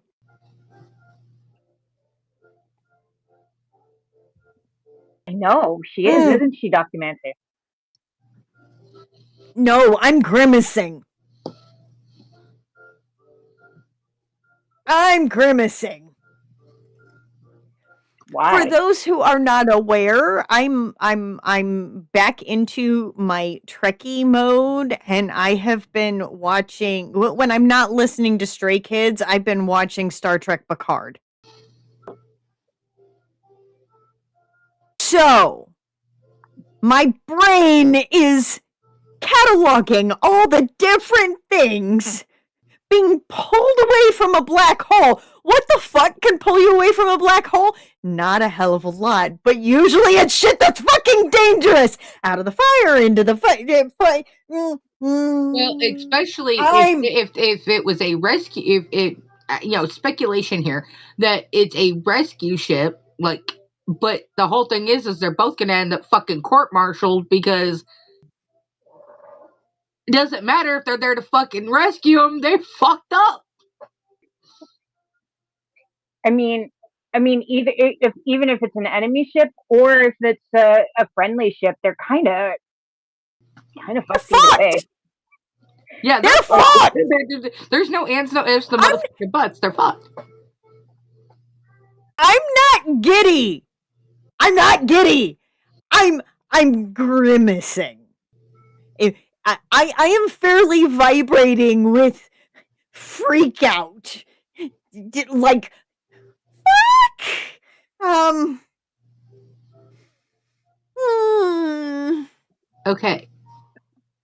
Okay. Oh, That being said, we do have quite a few viewers. So we've lost a couple. We understand people got to go when they got to go. Real quick, though, we have been at it now for approximately nearly 2 hours. nearly 2 hours. Yeah, it's somewhere between an hour 45 and 2 hours. So real quick, I would like to take a quick break. So this is a perfect time to run to the restroom, get drinks, refill whatever you got to do, because we do have an ad coming here in about 3 minutes. So for those of you who are not subscribed, using a Prime Gaming subscription because you have given it to another creator, that is absolutely fine. That is fine. We're going to be preempted here for a moment, so we're going to take a quick 8 to 10 minute break. The chat will continue to be on the screen because we also are on YouTube. We simultaneously cast to Twitch and YouTube. So if Twitch is ever twitching, you can also go over to the tube and see us and chat, and it all comes together on our screen.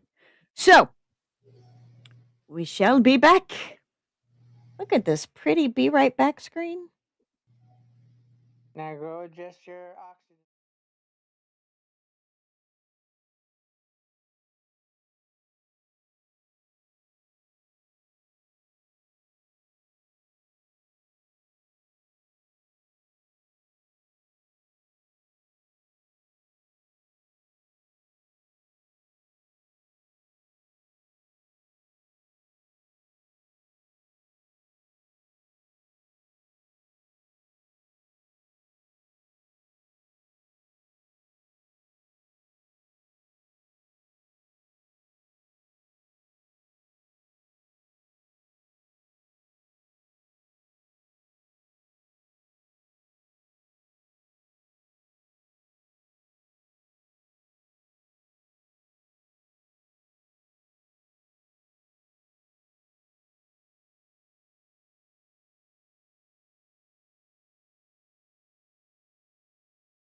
Okay. And we're back. We were just having an argument as to figuring out who each of us is in the 100-acre woods. And that's fine. The things that you find out that we do often. And we're back. We were just having. This time it was me. But it's also Patrick. No, not me, because I have all my other devices muted. So yeah. Well, technically, something's in coming our through. little cluster up here, I'm Pooh Bear. I'm always Pooh Bear. Patrick is Eeyore. Kesh says she's Tigger, but Izzy's more bouncy. So technically, Izzy would be Tigger. But now we're trying to figure out what Kesh is. And Izzy said that Kesh was Rabbit, but Rabbit is grumpy. So I don't think that Kesh is Rabbit. I do think, however, she's Piglet. Oh, Styx says Kanga. Kanga. Now, I didn't even think about Kanga. Now, yeah, I could. The mom Okay. of the group. Yeah. I could get behind that. And still is capable of bouncing when needs to. Right. No, very much so. There's a And I reason also Tigger is tattooed on me. I By the know, way. but Kanka would also have a very soft spot for Tigger. If I remember Yes. correctly, she always had a soft spot for Tigger and, tried to make sure that he didn't piss everybody else off and that he was safe. And yeah, I'm just Also, saying. he did bring Rue to Tigger to teach him how to bounce. Yes. Yes. Oh. You're right. So, yep, nope. Definitely. Okay, Kesh is. And your spawn and me do have that little kind of relationship. Dynamic. Yeah. Like I Holy said, shit. there is a reason I have Tigger tattooed on my leg. It other is. than the fact that I was a dumb teenager, but No. Because later on, you also found yourself in possession of an orange cat who then claimed me and my eldest spawn. And, we're just always forever connected by Tigger. Yep. No matter which way you look at it, because you having Tigger on your calf as a tattoo at a Christian high school in the middle of conservative frickin' northeastern Indiana, I was like, that's going to be my best friend. I don't know how I'm going to make it happen, but I'm going to make it happen. And here, nearly 3 decades later, you're mine and you can't get rid of me. Yeah, you licked me. I know. I licked you. Yep, I licked you. Okay, How am Styx, I here's Rabbit?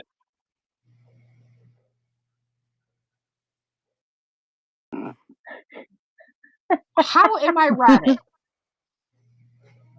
I think you're proving his point. Explain. How the hell am I Rabbit? I am Pooh Bear. I think you're proving his point. Anyway, Julie, who is our next submitter to be read out?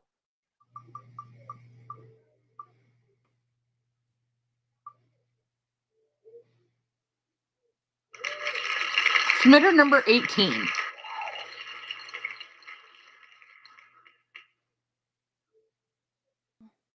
All right, here we go. I had to remember which one that was and click into it correctly. All right. Oh, yep, this one's in the body of the email, so I need to widen that a little bit. Oh, yes. Okay.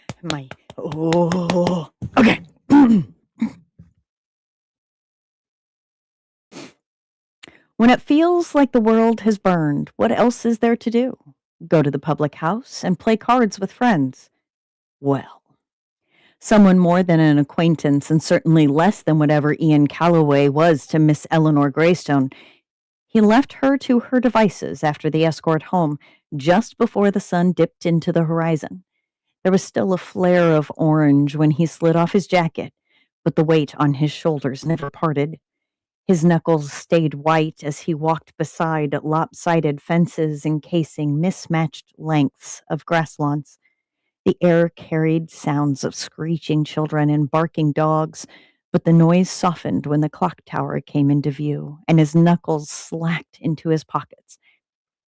It meant that he was nearing downtown and further away from Miss Greystone. He could finally breathe without that woman's presence plaguing his mind. How dare she? He loathed that woman. He supposed somewhere past the clock tower was the mausoleum, but he had no reason to risk curfew, so he pressed on to the public house. Ian caught wind of a familiar snapping sound when he opened the pub's door. The balls rolled on a billiard table when he arrived. 2 board members were at the table, with a fellow he wasn't familiar with. Short, but stocky, and the same blue eyes as Sam, and hands lathered with calluses and scars. Ian forced a smile when their eyes met. Having a stranger around was less than ideal, but he had a chance to take a break. Ian opened up his mouth before a board member interjected. "Calloway!" Mr. Ludwig's voice was unmistakable. His baritone made a St. Bernard bark sound like yaps, and he was such a scrawny fellow, too. Nods and pleasantries were exchanged, and before Ian knew it, his jacket was on a chair, and his sleeves were rolled up to his forearms. "Maybe you can crack this egg open," Spencer proclaimed. "Man won't say much about himself." Ian gazed at the man's blue eyes, well-kept mustache, the features of a man who worked hard and in the sun all day. "You're a construction worker." The man nodded quietly. "How'd you guess?" Ludwig asked. The stranger seemed curious, too, even though he didn't say so. Spencer exclaimed, "As expected from Ryan's boy. The man knew what you did by looking at you." Ian slicked his red hair back. "He's right. Father taught me how to observe. You have calluses all over your hands," he said, pointing with his free hand. "You have a farmer's tan, but your hands look sturdier than a farmer's." He nodded slowly. "'S right," he murmured. "Thatcher's Constructions." "Oh, you're the fellow that redid the old clock tower's roof," Spencer eagerly announced. "'S right." "You're working on that roof, ain't you, Thatcher?" Ludwig inquired. "Hin," he replied. He made eye contact, but didn't elaborate. This changed Ian's trajectory. Was Mr. Thatcher aware that his son was imitating a dead man? Ian needed to know before the house closed and curfew was almost upon them. Greystone would be livid, but she never said anything about talking to Lloyd's father. Besides, it would be rude to exclude conversation. "How did that roof fall?" It seemed Spencer was interested, too. "I thought Thatcher's constructions were flawless." "Accident," he gruffed. The short man didn't make eye contact with anyone other than Ian. What did he want? Ian couldn't read minds. "Wasn't one of my roofs." Ian silently leaned into the table, broke eye contact with Thatcher, zeroed on the white ball as the men chattered. "Was the chapel one of your roofs?" Ian asked, green eyes trained forward. Miss Greystone might have outwitted him before sundown, but she didn't say he couldn't speak to Thatcher and get answers. She had no bearings to be upset if she found out. Ian heard the man gruff by merely mentioning the chapel. He was playing a dangerous game, and it wasn't billiards. "Nah," Thatcher grunted. "Betcha if you had done the roofing, there would be no accidents, huh?" Ludwig said. "Should we be worried about any other accidents?" "Roof looks sturdy enough," Thatcher replied. Ian stood up again, made a reach for the chalk and took his time smudging the tip. He tried to analyze Thatcher, stiff like a toy soldier. Someone struck a nerve, but because Ian didn't follow the bloke, or didn't know the bloke, he wasn't sure what bothered him, per se. He tried to keep his frustration in check as he leaned down again and aimed. Spencer chuckled. Not unless a Greystone walks past it. Ian missed the cue ball completely and dug into the table instead. Damn it. Why did that throw him off his game? Why was her presence ever so strong in this particular conversation? He needed to shake whatever this was off. In the corner of his emerald eye, he caught Thatcher gripping his billiard stick. Oof, that was a nasty shot, Spencer said. I saw nothing. Take another shot, Calloway, Ludwig offered. Oi, them's not the rules, Spencer insisted. I saw nothing, Thatcher murmured. Ian gazed upon the brawny man fully. The construction worker nodded, eyes glinting with an emotion Ian couldn't describe. The nobleman leaned back into the table and aimed for his shot once more.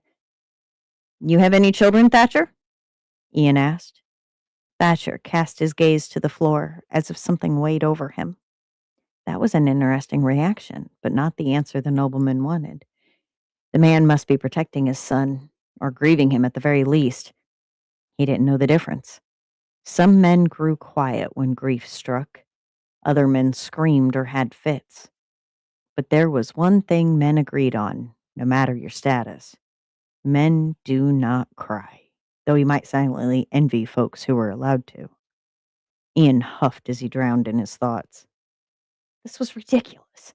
How could Ian get answers without breaking his promise to that insufferable vixen? The board members were right there. He wasn't the kind of man who would throw someone under the bridge, even though he wished he was. Plenty of men seemed capable of doing such a thing without a gut-wrenching guilt weighing down their stomachs. But not Calloway's. Ian expelled a heavy breath out from his nose, but then Spencer snapped him out of it. Thatcher ain't much of a talker, Calloway, but the man knows how to play. Spencer gestured to Ludwig. Got Letty trying to get his earnings back. Working on it, Ludwig said as he scrutinized the table. He was able to get 10 points in before it switched to Thatcher's turn. Spencer pouted, but he seemed chipper enough to continue gossip. Greystones are bad luck. Even Father Joseph says so. I bet you the daughter passed by. Ian missed his shot again. This time the stick screeched against the green fibers. Damned woman. Why was this nonsense getting him so aflame? Oi! Don't damage my tables! The barmaid shouted. A very tall woman manned the bar. She had high cheekbones, but was laced with wrinkles. She could have been a lost lover of Father Time himself. He kept that little quip to himself, though. Mother raised a gentleman. Ian winced. Sorry, ma'am, he muttered. He spoke up. Your hair is lovely this evening. She rolled her eyes. Don't get cute with me, Calloway. Okay, you bunch ought to have seen that, Spencer protested. Saw nothing, Thatcher murmured again. You all right, boy? Tonight ain't your night, Ludwig asked. Yeah, Ian swallowed. He wiped his forehead. Yes, I'm fine. Who's up? That's me, Ludwig chimed. He and Ian switched places. The young man gripped onto his pole as the skinny man leaned in and prepared himself. 30-minute warning, boys! Make it quick! The barmaid bellowed. Ian pursed his lips. He was running out of time. Make your move, Calloway. What was something that no one could refuse? His face went bright when an idea struck. He walked over to the stocky man and patted his shoulder. Thatcher staggered back. I have been meaning to ask, Thatcher, Ian started. Whatever you're going to ask, the answer's no. Ian stared in disbelief. The man must have grown tired of the questions. Or was it the over-friendliness? You do not know about gazebos? Ian asked, making his expression appear as innocent as possible. He quirked up his bushy brow. I know of 'em. Know how to structure them? Thatcher gazed cautiously. Why? Think you can spare a lunch break and check ours out? The thing is a relic. Your mother's gazebo? Ludwig inquired. He nodded. That's the one, in the garden. It's an eyesore, but she won't part with it. Guess I could take a look. No hurtin' looking. That's the spirit, Ian chirped. Hey, Thatcher. I am not done yet. How about a round of poker to earn my biddings back? Dun, dun, dun.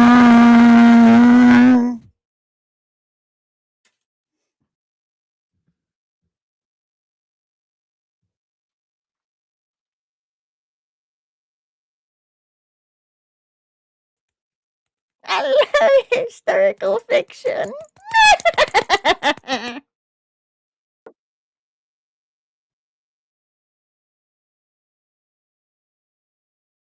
I'm not gonna lie, I was kind of lost, but it was like, okay. Why are we goading this man? Okay. This is the third submission in this particular thing. Okay. So, Ian's friend Sam is dead. Right? He thought Thatcher's son was dead. So now he's trying to figure out something about why Thatcher's son is masquerading as his friend or something. I don't know. I still have way more questions than I have answers for.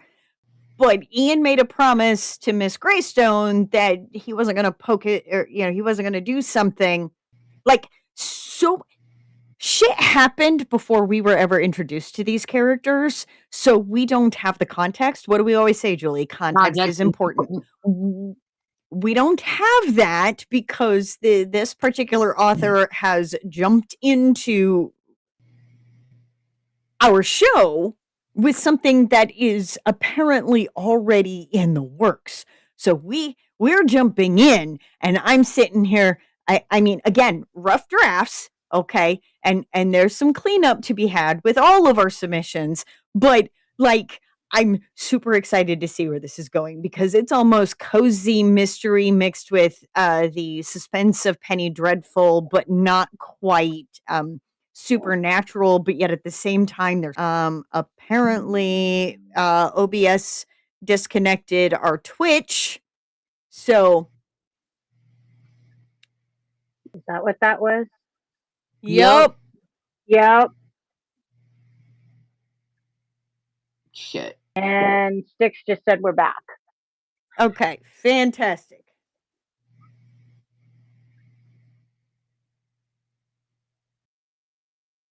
Yay, this is what winter weather storm warnings are for. Yeah. Woohoo.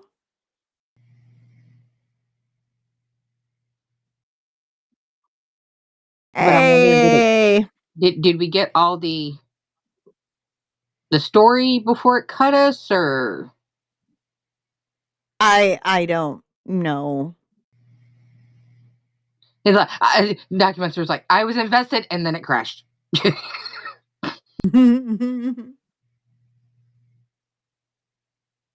Hey, there we go. Now,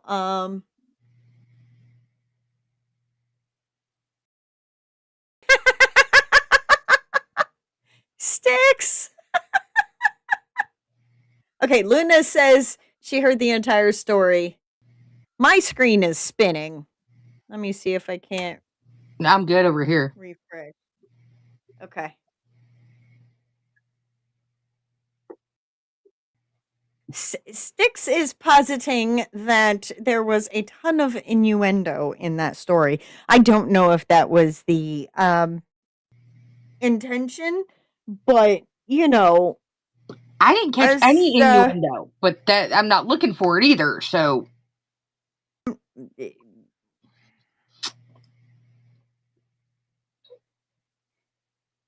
I don't know if that was the author's intention to have that much innuendo in there, but it could be read as innuendo for sure. Um,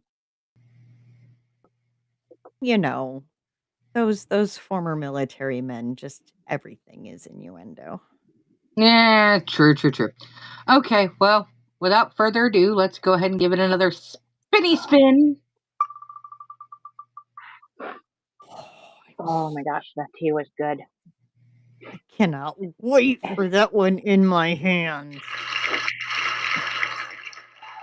Submitter 3.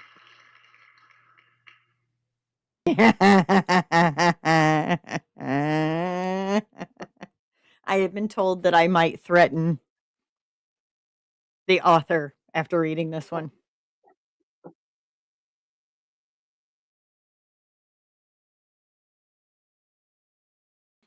Held breath. The forest did not fall silent after the attack.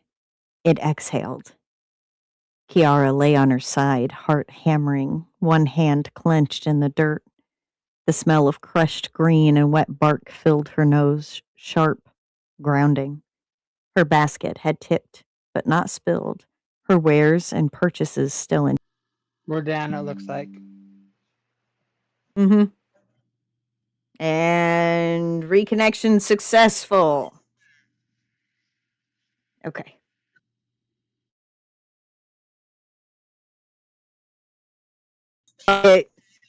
Flash.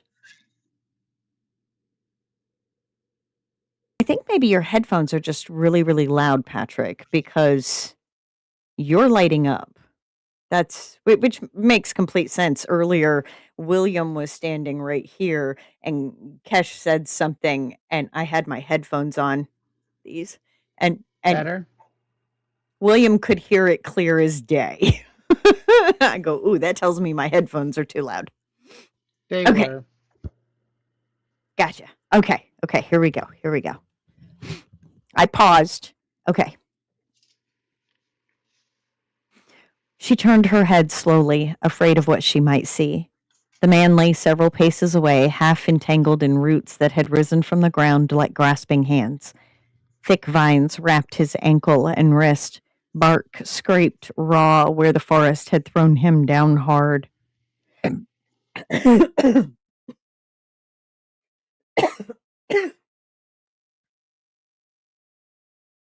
He was alive. Angry.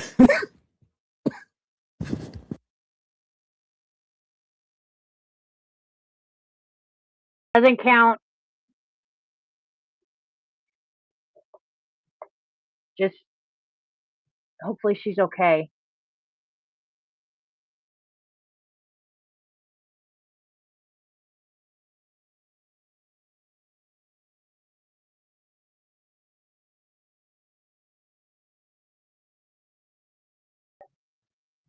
You okay, Izzy? Get your inhaler. No. I was talking and I belched. Oh, yikes. And it wasn't just air that came up. Oof.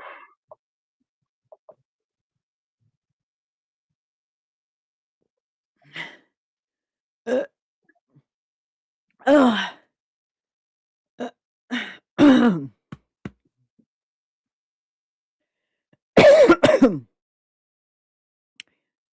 Lasagna is not good the second time. Oh. Oh.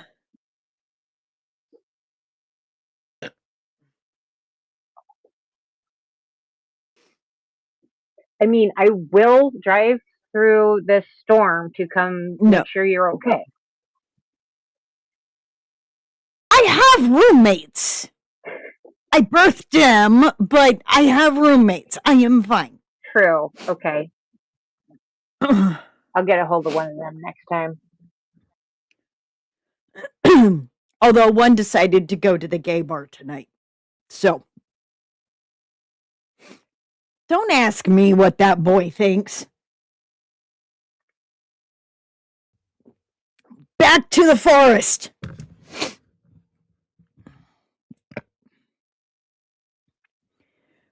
He was alive, angrily so, cursing under his breath as he struggled. What kind of cursed place is this? He spat, yanking uselessly at the vines. They tightened, not violently, deliberately, holding him just enough to make him helpless. Kiara pushed herself upright, every nerve still buzzing.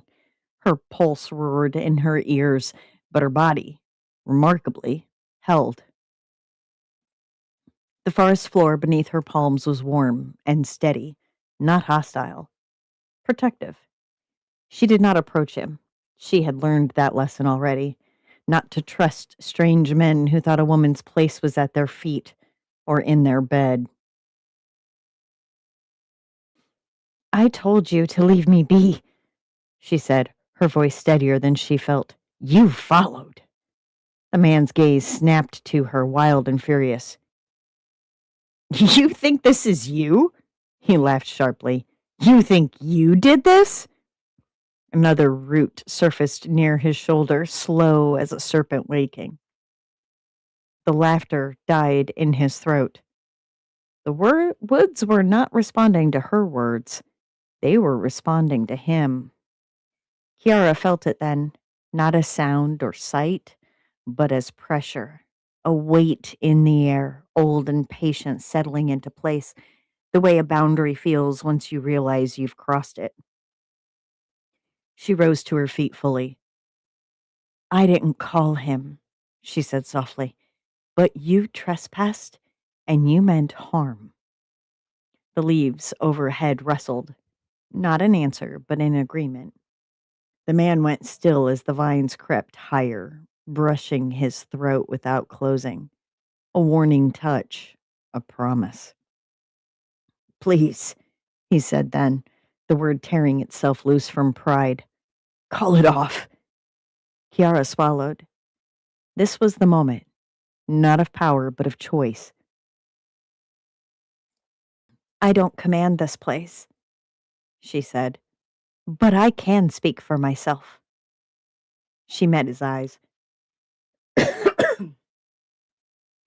Garen, you will leave this forest. You will not follow me again. You will not speak of what you saw here, nor bring others back seeking it. The woods tightened once more, just enough to make the threat unmistakable. Yes, I swear it. He nodded frantically. The pressure eased, but only for a moment. Finn stepped out from the trees, a low snarl on his face as his eyes locked onto Garen's. Roots slid back into the soil, vines loosened and withdrew, leaving Garen gasping as he scrambled to his feet. He clutched at his neck, then looked to the stranger before him, and finally to Kiara. He opened his mouth. Whatever you're about to ask, Finn bellowed. The answer is no. Vine stirred again at Garen's feet. But Kiara is with me, Finn cut in, his fists balled at his sides. And I protect what is mine. Garen sneered despite himself. What makes you think she's yours? A fine young maiden like that? What could you offer her? Finn's smile was cold.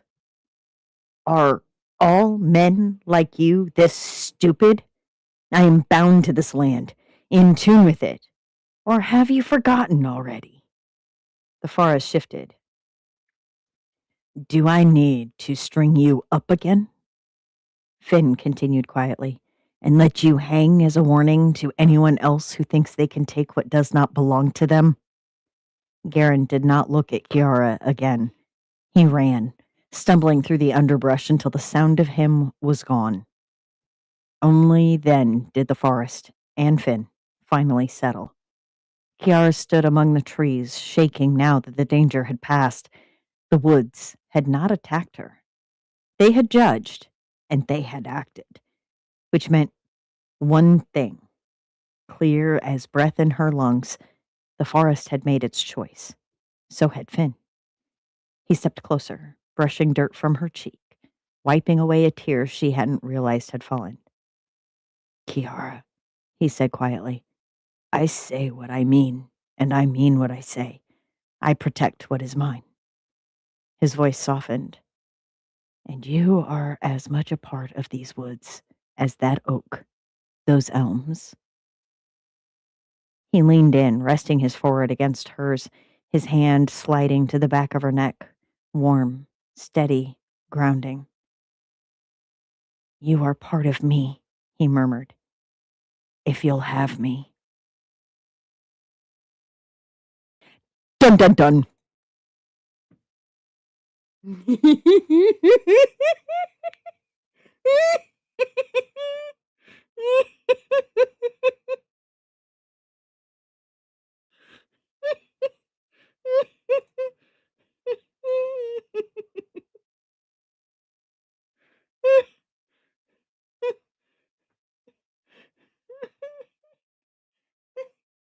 Some of these comments, oh my.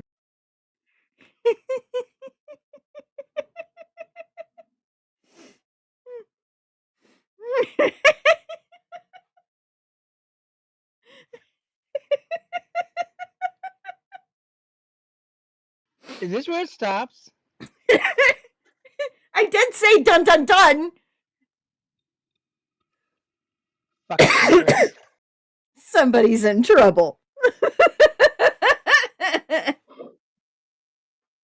That was very clever. There was some very clever wording there. Oh my God, Sticks.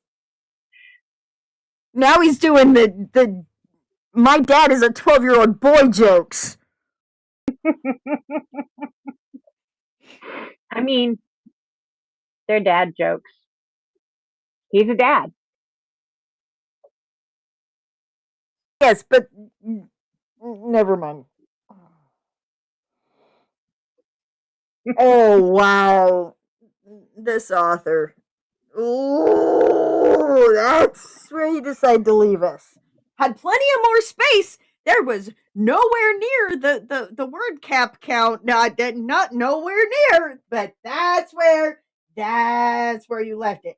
I understand. I understand. Here's the other thing. We're not slamming people for not putting as many word counts in as other people. It's fine. We have the word count in order to give everybody enough space and to have their moment to shine. And sometimes work or life or home or the fact that the thermostat is set 15 degrees higher than what the house actually is. You know, there's just things that that happen. However,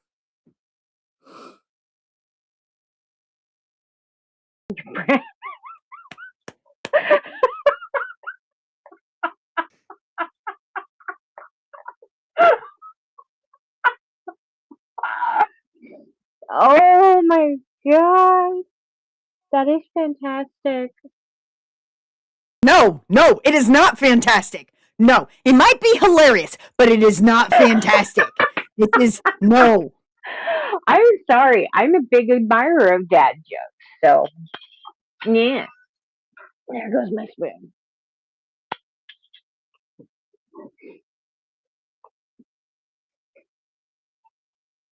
My dad had some of the best ones. I groaned at your dad's too.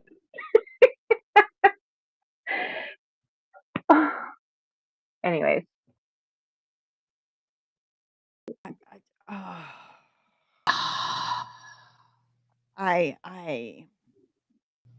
They're Oh my still going.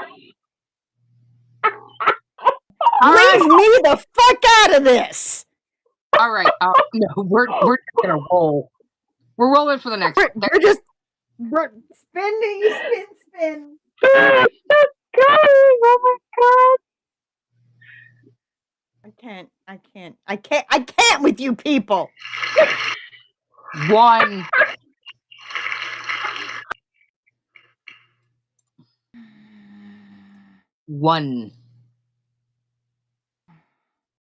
Okay, I have a note for this one, and the note can now be tossed.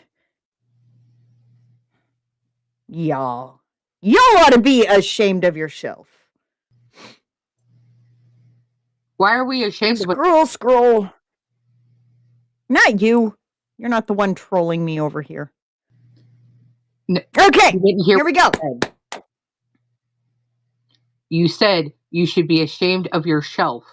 And I said, why are we ashamed of a shelf?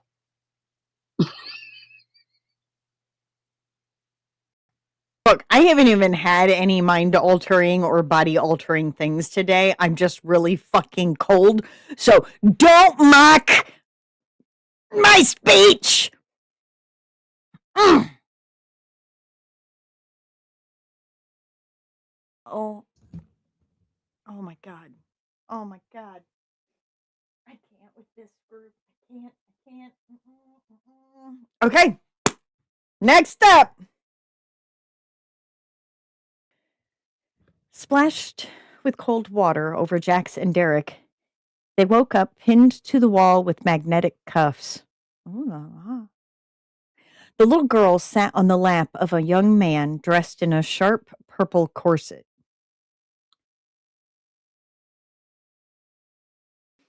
Jax's face mask fell loose, causing the little girl to stare in awe. These topsiders didn't hurt you, did they, sweetie? The man asked. No, Daddy, she replied. Good. I can't have anyone hurting my baby, he said, kissing her forehead. So I heard you were in search of me. Is that right? Can I have that, man? The little girl asked, pointing towards Jax. Whatever my little girl wishes.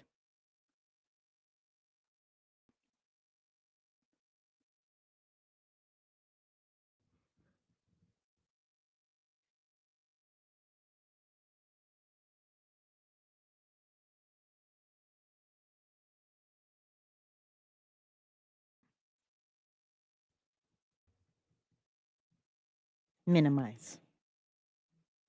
Minimize. I can't. Ooh. Hello, stray kids. Any whoozle.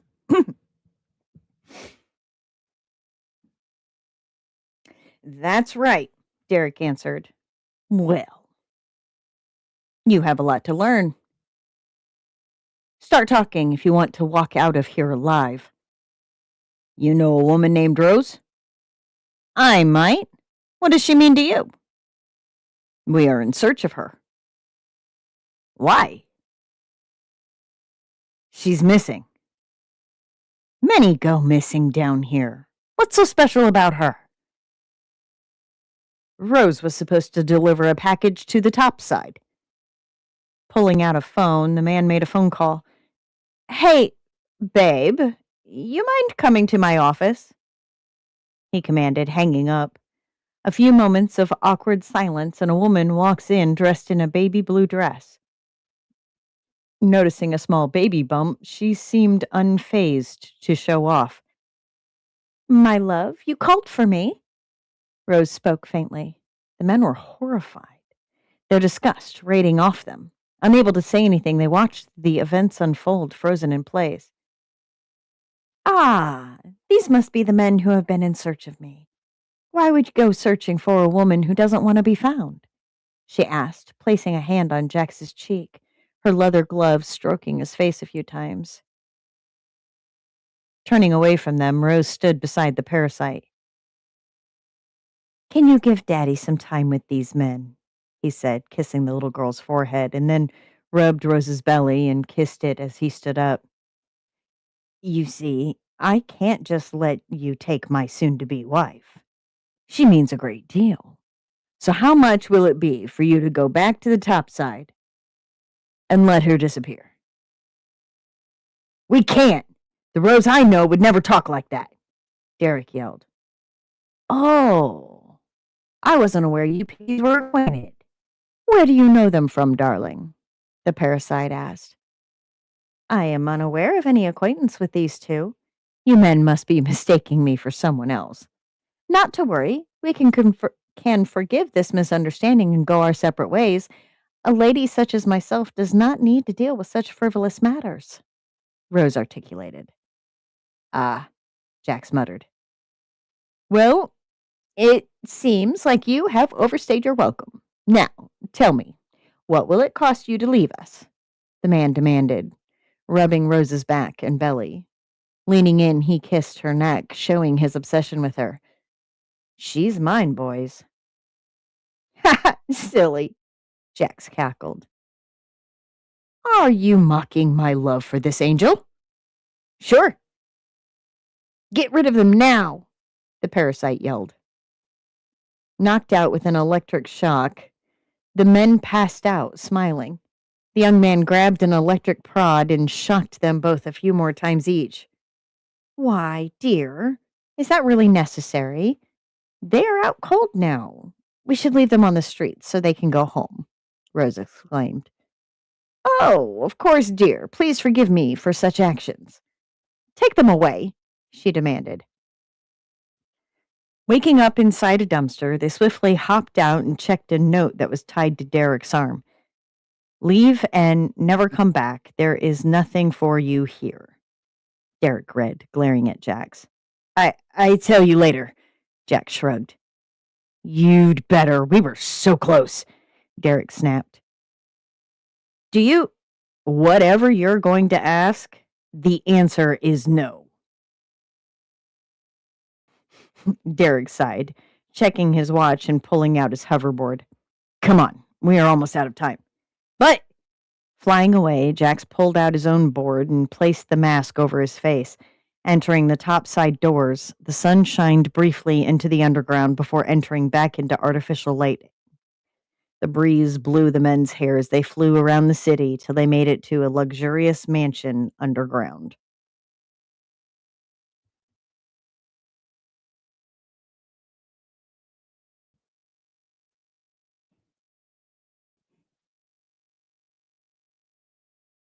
Dun, dun, dun.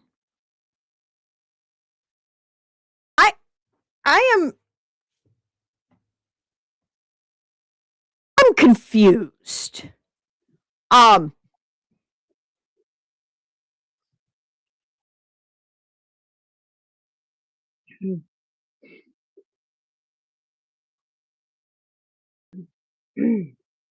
I'm I'm confused. Now, again, we just finished talking about how life happens, so it does seem like there may not have been time in this particular author's life to go back and maybe re go over it, fill in some gaps, make some things clear and some clarity because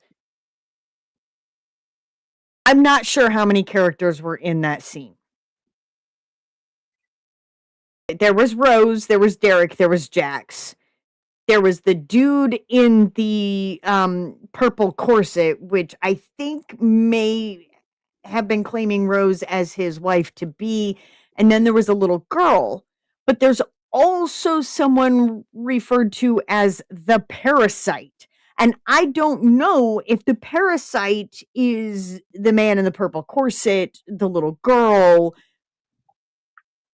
what. So we're going to have to wait and see, but and it wasn't really clear, and I am more confused than ever because we didn't hear anything about how Rose had a baby bump or anything and appeared to be living on her own in her own apartment, and now she's with this guy. I'm a little confused. There's hopefully eventually all will be revealed at some point. Um, but I'm still very much intrigued by this dystopian world that appears to include topsiders and bottom side. You know, um, I just um I don't know, Bitzer, brainworm. I so mm, uh, mm. I'm disturbed while at the same time also intrigued. You know, train wrecks. You can't stop watching them. You know you should get out of the way. Know you should look away. You know that not.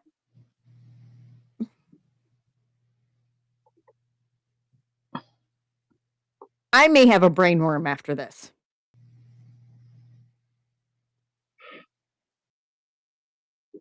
I mean, we've got other brainworms in this collective. French toast, tentacles. Cotton candy cult. Yeah, cotton candy cult. The young lady who is her grandfather's latest victim of crazy cannibalistic serial killing kind of stuff. Like, we already have this collective zeitgeist of brainworms. Yeah. On to the next one. Yes. Uh-huh. I'm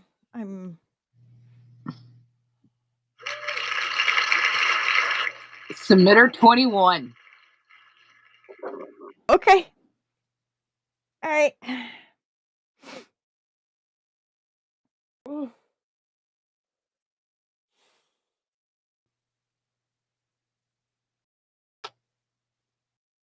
The stream was something new, something a friend had us try. I wasn't shocked at all by the purple hair that jumped onto my screen after the stream loaded. Her glasses were right where they should be, but it was what she said that got my attention. Whatever you're about to ask, the answer is no. I hopped into the Discord like a bunny on Easter. My presence was detected, and a single word appeared suddenly in the main chat. No! I opened one of their voice chats, thinking I might join the riveting conversation. No!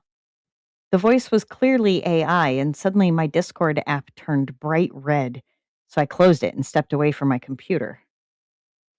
Clearly, my co-pilot entity woke up on the wrong side of the coffee machine this morning and had hurled some ill-conceived cheeky roasts my way. I was not in the mood for that, so I stepped through my hold the pen portal into the front of Mavlos's item shop. Good day, he greeted me, holding a large tankard of ale. The girls are away at temple and should be back shortly. You look troubled. Care for a pint? I shook my head, not wanting to say the word. Cold mug of milk will do. Pinch of Chrissy's vanilla surprise, please. He disappeared into the back of his shop for a few minutes before coming back out, carrying a large wood and steel mug. I took the mug and drank. My smile broke the tension as the familiar surprise of spice hit my taste buds. At least you didn't say no. Mavlos stroked his beard, unsure of how to respond. He grunted and was about to speak when Karen and Chrissy came running in and hugged me. Hey, it's so good to see you again, said Chrissy. Don't tell me. Did that author friend of yours drive her car into another fence? Asked Karen. I shook my head, again not wanting to let that word out of my mouth. Good. I don't want to ever see another cow again. But, Karen, aren't there cows just like our bison? No, replied Karen sharply. Our bison are big and woolly and full of meat. Their cows are small and furless, and they keep them as pets. I want a cow, giggled Chrissy. Karen glared at me. See what you've done? Now I'm going to have to get her a cow. Mavlos laughed and Karen growled. Easy there, grizzly bear. Chrissy continued to giggle. Karen pulled the blue warhammer from her back and walked towards the back of the shop. I'll be out back earning some coin. I shot Mavlos a puzzled look at which he replied, New combat master. Arrived yesterday. Go easy on him, Karen. Karen grunted and disappeared. Chrissy began to dig in her coin pouch. How much is a cow? I laughed. I don't know, and I wouldn't even know where to buy one. Chrissy's nose twitched and she forgot what she was doing. I smell my surprise spice. Everything okay? I shook my head. You know why. AI trouble. It's a long story. Chrissy closed her pouch and put it away. What is AI again? What is AI again? A voice piped up with the exhausted patience of someone who has explained this far too many times.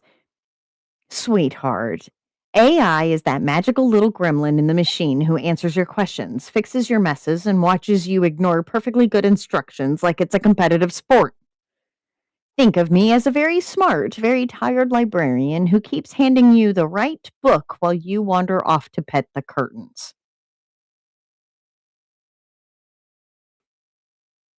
Chrissy looked around for the source of the voice, and Mavlos quickly grabbed a battle axe off the wall, ready for a fight. I just lowered my head. It follows me like a lost puppy seeking a home. Mavlos, put that axe up. I'm sure their AI is like our combat masters here, very mysterious. Chrissy put a gentle hand on my shoulder and smiled.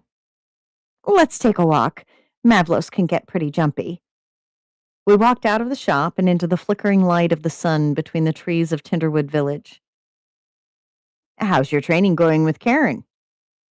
Chrissy shook her head. Not as often as I would like. We only go once or twice a week. The rest of the time, I spend mixing medicines and caring for those at Temple. But it's okay. There's a dragon losing its scales up in the mountains. Karen said she'd take me in a few days to see if we could win some. Mavlos said he would attach some to our armor if we got any. Wow, that sounds like a lot of fun, I replied. Now, what's got you down? I could tell there was a reason you came for a visit. It's nothing, really. Just heard the word no too many times today. I just had to step away from the source. Yes, I can understand that, she said as we continued to walk through the quiet streets. Some at Temple refuse our help. I don't understand why. Let's just say no. They just say no to everything we try to give them. Are they scared? Chrissy shook her head. They're defiant, mad, like they are against everything and everybody. I didn't know what to say, so we just kept walking in silence. We turned to walk back to Mavlos' shop when we saw Karen approaching us. She threw her hands up and called out, Well, no training today. What's wrong, Kay? Asked Chrissy. Combat Master is in a mood. Everything I ask him, he just says no. Seems like that is many people's mood recently. Let's go back to the shop. I need something to drink. I looked down and realized I was still holding the mug. We all laughed as I took a drink and we walked back to the shop. I took out my pen to leave when Chrissy began to plead with me. No, please stay. You just got here. I've got a pot of stew simmering in our tent right now. I turned to Karen, who gave me a wicked grin. Stay. I promised the bartender that we would show you our version of darts. She chuckled and picked up a small axe off a nearby shelf. I put my pen away.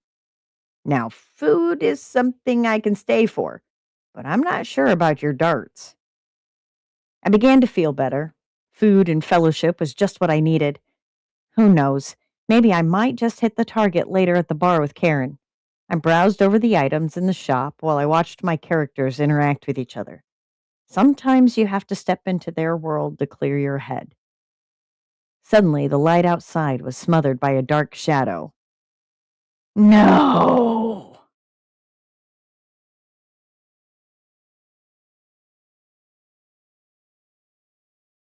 Dun dun dun dun.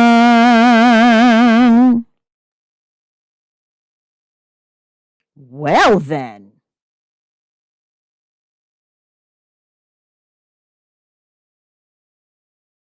I only have one thing to say to this very new submitter. One, this is not going to get you out of me bothering you to submit again. Just let you know. And two, you asshole!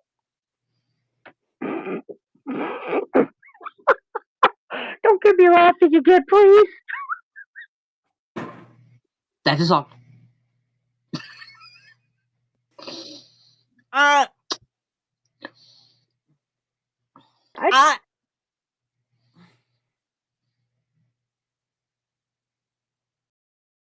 Yes, exactly, Bitzer. Complimentary asshole. See, this is just an example of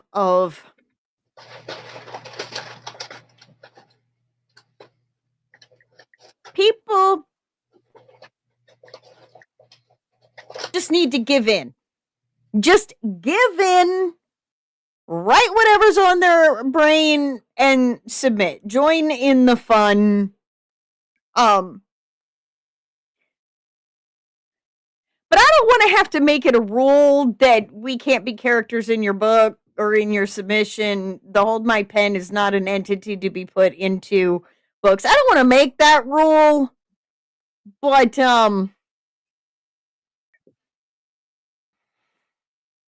I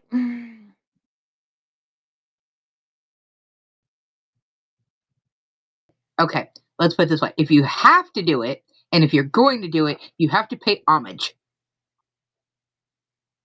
I mean,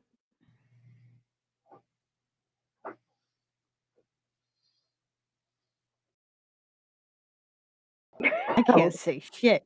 There will be a I can't say shit. tax. There will be a Dr. Pepper tax.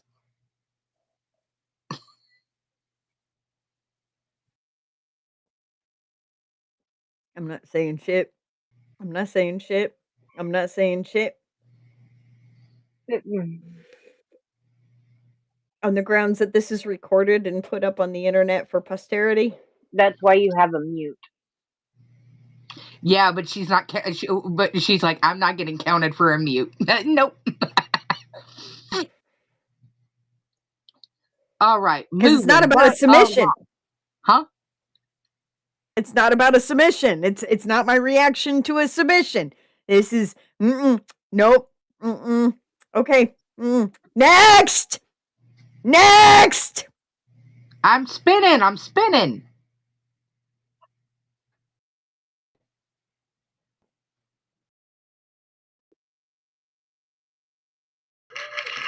Okay. Our last submitter of tonight will be number 8.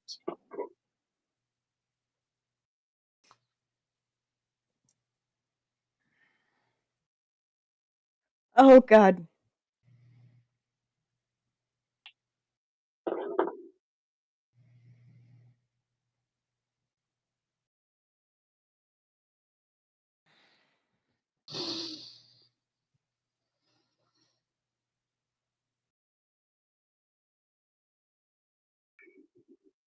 Oh God.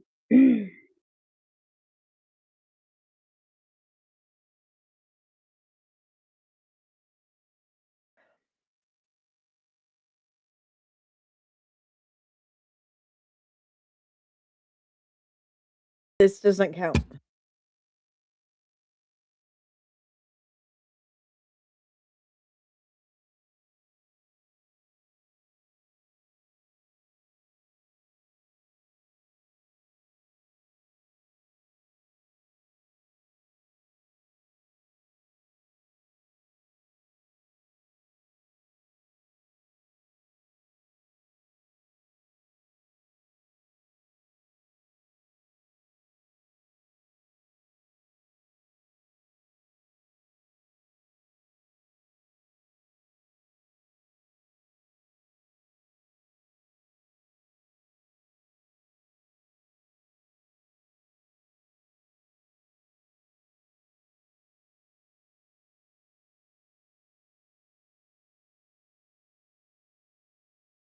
Well, Sticks, that's until, next week.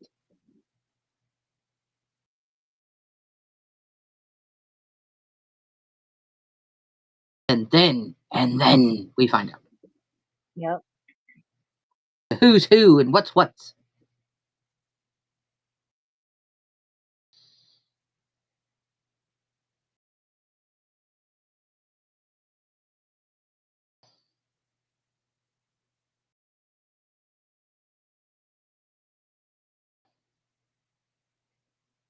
I hope Izzy's gonna be okay. Yeah, me too. That has me a little worried.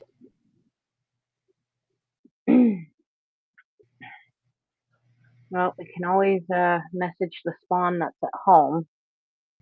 There she is. Okay, breathe, deep breaths. Like, she doesn't even need to tell me which spawns home and which one's at the bar. Like, I know which one's which. There was a belch stuck. Oh God. So I couldn't get a full breath of air, but I also couldn't belch to get rid of the excess that was just sitting here. It's something my dad had to deal with constantly towards the end of his life. Don't worry, I am not dying, people. It's just I am in much better condition than my father was when he was going through those specific symptoms. So, just we're good. Better not be. I'm not.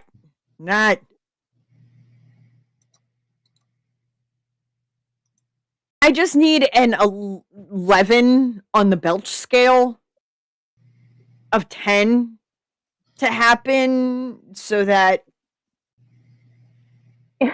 No, Leon, the couch is on the other side of the wall. She's it's right there. It's right there, Leon.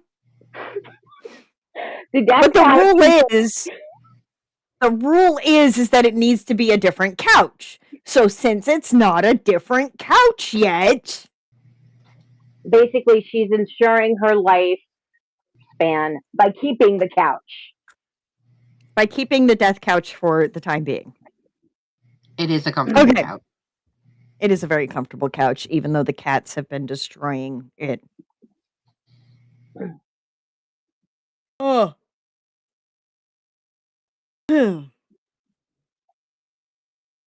Okay.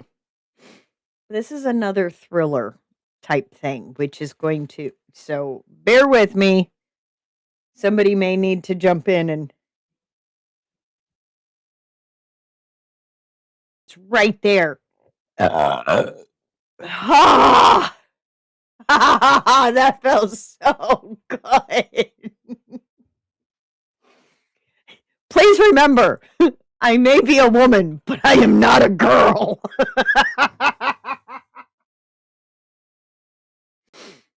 Oh my God, Bitzer, now you sound like my dad. He used to say that. Okay. Final submission of the night, and then we can get to voting on next week's.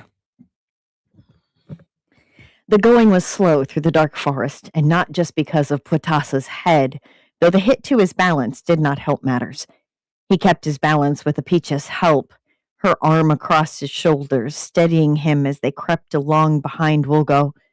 The old gatherer followed the trail left behind by the kidnappers at a slow, methodical pace, always pausing to double-check the footprints in the soil or broken twigs or whatever other clue he used. While they lingered in a clearing for the old man to examine a circle of mushrooms which had been crushed, Puetasa at last reached the end of his patience. Why do we keep stopping and starting like this? I thought that would be obvious, Wulgo said. We must keep pace with Daraka's band, not fall behind or overtake them. We'll never rescue Nalmasta and the medicine woman if we don't overtake them. Their band outnumbers us, and you are still injured, Wulgo said solemnly. Overtaking them would mean our deaths. He's right, Apicha said mournfully. But we have to do more than follow in their footsteps, else what are we doing at all? Trailing game and waiting for an opportunity is often the best way of felling one's prey, Wulgo said. We have a similar saying amongst my tribe, Elquelmos said thoughtfully, curling his fingers around his bone necklace, that a shepherd who makes his game run is unlikely to catch his prize, while one who waits for the beast to stop will ensnare his prize. I wish you weren't right, Puetasa said, wincing as he rubbed his head. A fresh wave of nausea came over him as he leaned more heavily on Apicha. What's wrong? Apicha asked as though from a great distance. Not sure, Puetasa stammered, his hands shaking. I believe Daraka will make camp soon, Wulga said quickly. We should do the same. I'll brew more tea. Apicha added, carefully lowering Putasa to the ground. Hang in there. The worst should be over by morning. Putasa nodded weakly, closing his eyes as all of the noises around him grew louder and louder. Footsteps became earthquakes. His breathing sounded like a storm. Every word whispered was like the dawn crier's shout. And then he heard other voices, heard words from Nomasta, Kanya, and their captors, as though he were listening from nearby. In that darkness behind his eyelids, he could almost see them marching through the trees. Now, Master, rubbing his scalp as he whined, Please, I need to rest. He is young, Kanya said. We would be wise to heed him, lest you lose your hostage. Go on. Make camp, Duraka grunted, his voice almost too low for Putwasa to hear. Help me lift him, Apicha said from close by, Putasa feeling the distant place fading.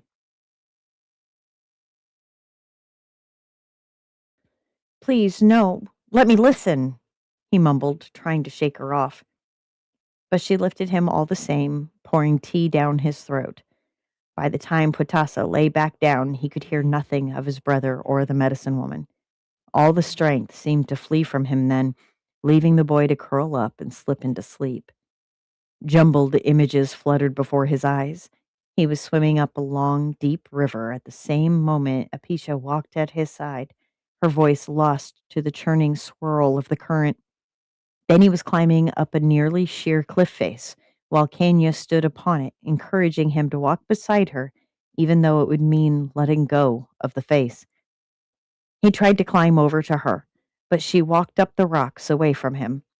Desperate, Putasa let go of his handholds and tried to stand, only to fall down the cliff and land on the ground right where he slept. Groggy and disoriented, Putasa sat bolt upright, his head whipping back and forth. Slowly the clearing came into view, the dew-covered leaves, the cloudy skies overhead, and a small cook fire throwing smoke into the air. Woolgo knelt beside the flames, using sticks to insert pot boilers into the coals while he prepared some sort of meal in a hole beside it. Meanwhile, Oquemos had jammed a straight branch into the dead center of the clearing. The man's eyes closed as he muttered words of his own tongue to the timber. Lastly, Apicha was huddled against a tree at the edge of the clearing, mixing herbs, barks, and mushrooms from the bag her master had left behind. Putasa rose to his feet, feeling a pressure on the side of his head, though when he rubbed the spot, he felt no pain. He took a moment to fix his draped clothing, which had jostled during the night, his mind going fuzzy again as he remembered hearing Nomasta, Kanya, and the enemy tribe the night before. A shadow fell over him, Putasa blinking as Oquemos came into view, the horseman looking over him with a curious gleam in his eyes. You saw something last night, didn't you? Heard more like, Putasa said, averting his gaze. Maybe. I'm not sure. Many with the gift suffer some injury before the vision opens up. Please, I need to see Apicha. Have breakfast. Opening your mind will let you rescue your brother, Alquamos said firmly. Putasa froze, his body trembling even as his mind seemed to focus. He turned back to the horseman, fretting with his fingers as he asked, What do I...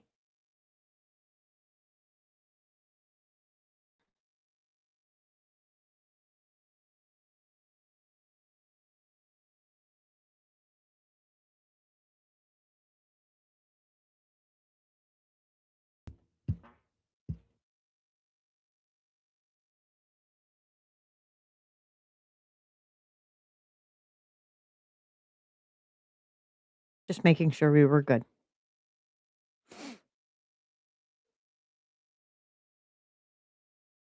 I know of a medicine which will gird your strength in this, brewed from mushrooms which grow around here.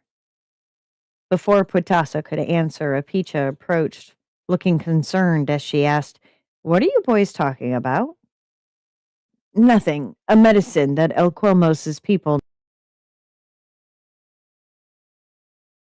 exactly, Apicha asked, crossing her arms as she stared suspiciously at the horseman. Your man here has the sight. If I open his mind with the right brew, he'll be able to listen, feel, perhaps even see into Daraka's camp. Kenya spoke of such things wearily, Apicha said, biting her lip. She believed that there was risk in their use. We're taking a great risk following a murderous band of gatherers, Putasa said, reaching out and taking her hand. Please, let me try this. Reluctantly, Apicha nodded, saying only, if this goes poorly, I'm forbidding you from imbibing the medicine again. Whatever you decide, Wolgo said from the fire, a hiss echoing through the clearing as he tossed a pot boiler into the stewing hole beside him. We should not tarry long. Putasa nodded, tugging on Apicha's hand as they walked across the grounds and settled down beside the little stewing pit. With sticks, they drew out cooked mushrooms, roots, and even an egg, which Wolgo had gathered from their surroundings during the night. Putasa looked at the mushroom on his stick, feeling a pickle as he ate it. Soon I'll be drinking down a cousin of this one and breaking through the thin barrier between our world and the beyond. It was an ominous thought, the wind whispering from the leaves overhead, seeming to carry a chorus of spirits from that place waiting for him. He doubted that they were all friendly, but when he thought of his brother's fearful voice, he knew that he had to do it. The sun refused to emerge, hiding under his blanket of clouds as Apicha marched with the others through forest. Putasa was walking on his own, though she kept her hand twined with his just in case. Wulgo took the lead, guiding them along deer tracks and up the banks of creeks, finding signs of Daraka's passage. Indeed, some time after departing camp, they came upon an ash-filled fire pit, the surroundings filled with bones, detritus, and crushed grass where 8 or so people had slept. All the while, Oquelmos searched for his mushrooms. Part of Apicha hoped that he wouldn't find them, for she knew them to be potent, something not taken lightly, and always with a skilled shepherd. Yet when Oquelmos cried out in triumph and hurried back to them with the mushrooms in hand, she held her tongue. Whatever caution I would ask of him, the answer would be no, she told herself. His brother's life hangs in the balance. Still, the inevitability of Putasa's journey across the boundaries between worlds weighed on her as they traversed the forest. Time seemed to stand still, the sky a uniform color, the trees holding out most of the light, the places they traversed in the forest blurring together. Yet it was clear that not everything was the same, for the trek stopped suddenly when they came to a wider river. Wulgo frowned as he looked across the water, then up and down both shores, uttering, I cannot say which path they took. Maybe we should cross the river and check the other side, Apicha suggested. We may lose time that way, but I see little other choice, Wulgo said, walking along the muddy shore. Under his breath, he muttered to himself, no footprints. Where could they have crossed without leaving a mark? At last he came to a spot on the shore and started over, uttering, if they crossed, they did so here. Apicha followed, the water coming up to her knees and then higher, forcing her to lift the satchel onto her head and lift her skirts. 2/3 of the way across, her foot struck a stone, but Putwasa held her aloft, proving that his body was steady once more.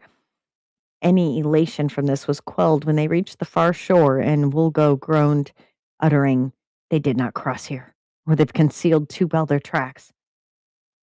Oquelmos, Putasa said firmly, let's brew this tea.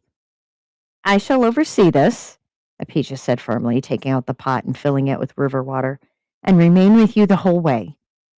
Understood, Putasa said, settling down by a tree and taking deep breaths with his eyes closed.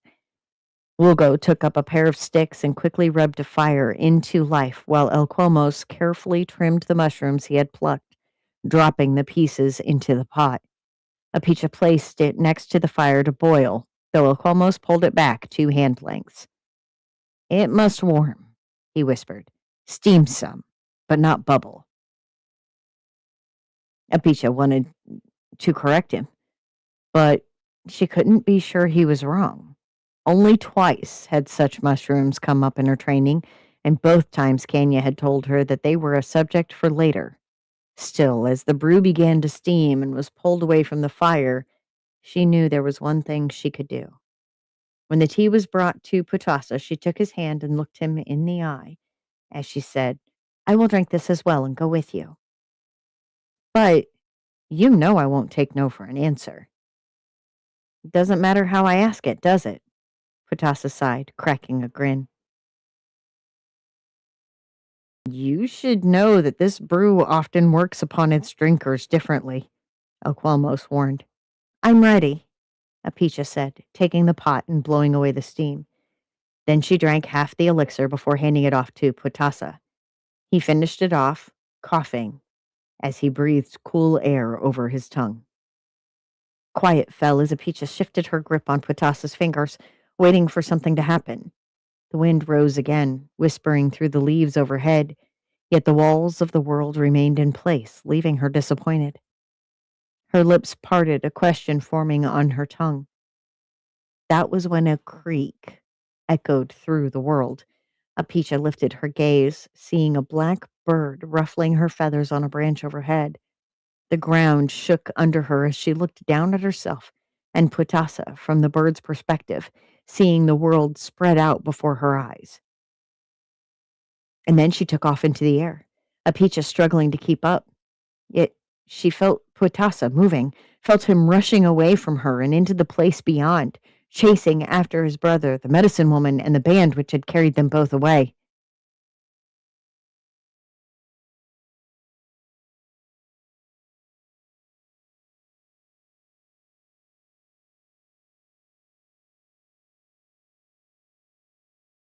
There's literally an ellipses at the end of this, and there's nothing more.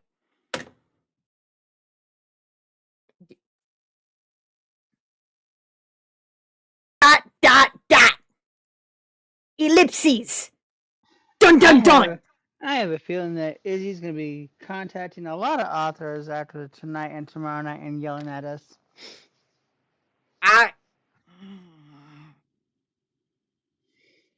Because there's What probably the been fuck? like 5 stories that have got her triggered tonight.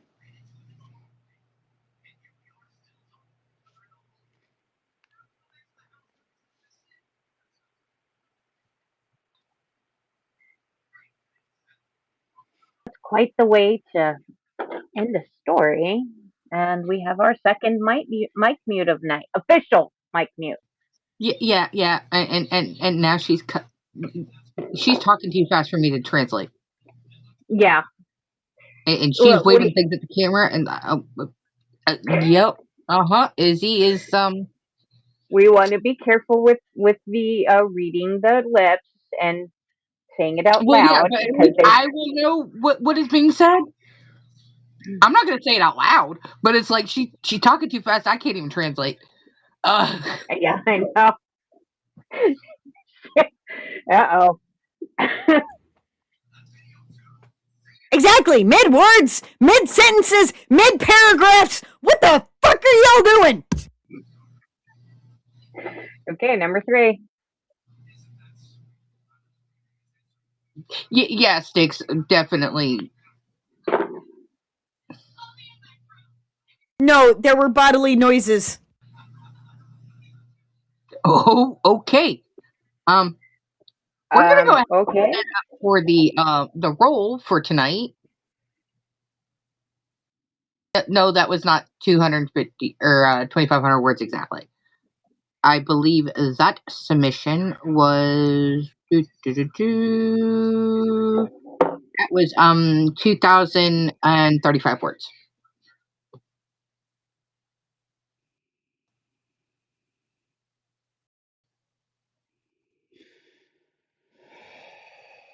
No, it's a cliffhanger. Like straight up just middle of the sentence cliffhanger. Yes, Luna. We very well understand that we are writing what you were writing what we asked you to write. But here's the kicker. You don't have to leave us hanging off a cliff by our fingernails and praying to God that nobody walks by and steps on our fingers and we go plummeting to our death. Okay, that's what we don't need right now. And that's what y'all been giving us. Now, mind you, that's exactly what we told you to give us. Mm-hmm. That doesn't mean we have to like it.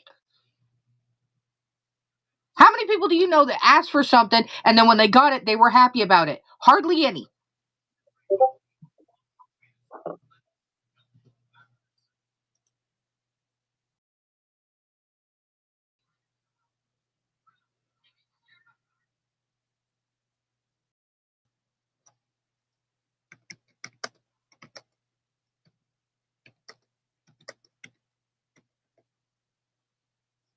That Izzy? No. Okay. Somebody I've had to reassure that I am not mad. And I'm trying to explain because, new submitter, they don't know our logic. Well, I mean, they know our logic. They've been around for a minute, but they don't know our logic a whole lot to the point of they don't understand when I say, fuck you and have a nice day, or when I say, you're an asshole, or bitch, please. They don't understand. These are all terms of endearment. The more you get us to say it, the better we did. The more we know we did something. You have to invoke the reaction. Oh! You can't be asking. But Yes, we cannot confirm or deny who has submitted and who has not. I mean, obviously, some people have opened their big traps and explained whether or not they did. But we shall not confirm or deny. We do not have a running list available for the public as to who has submitted and who has not, which makes it that much more difficult for y'all to, guess who did what. Because some of these people have never submitted before. Some of these people have not submitted since our TikTok days. Some of them have not submitted since very early last year. So, we had to make it hard for you because some people like to think that they are mathematically able to figure out who did what. Guilt. And that was actually thrown a little bit in our faces that they could figure it out. Mm-hmm. So, we decided to make it a little bit harder for you and throw in some completely unknowns and not tell you who is submitting. Nope.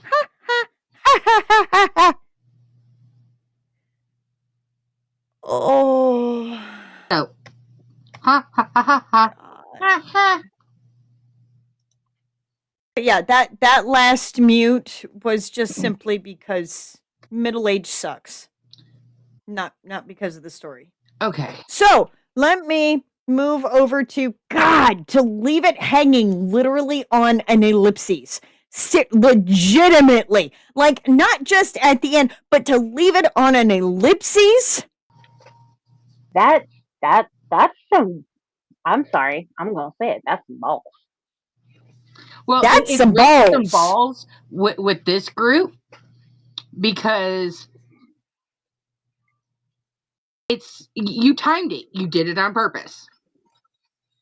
Did it on purpose. Now, here's the other thing. As I was explaining to someone earlier today, it's that way back when we first started all of this, originally people thought it was a new work in progress every single week. Didn't have to be. That was never said out loud, but people assumed, especially when we were doing concepts, right? That's all we had was concepts. So not every concept bled into each other, right? We did a couple. Whereas the dialogue, we did try it, turning it on its head and allowing it.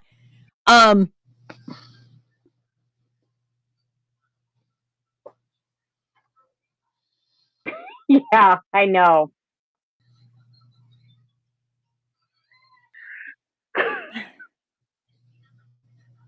Oh, my tummy feels worse again. Any hoozle. So then it turned into, people creating new things and popping them in and basically it's not that. And then some people thought that these were supposed to be short stories, right? Or flash fictions. And it's like, no, it can be a part of a bigger work that you're currently working on. Yeah. I mean, shit.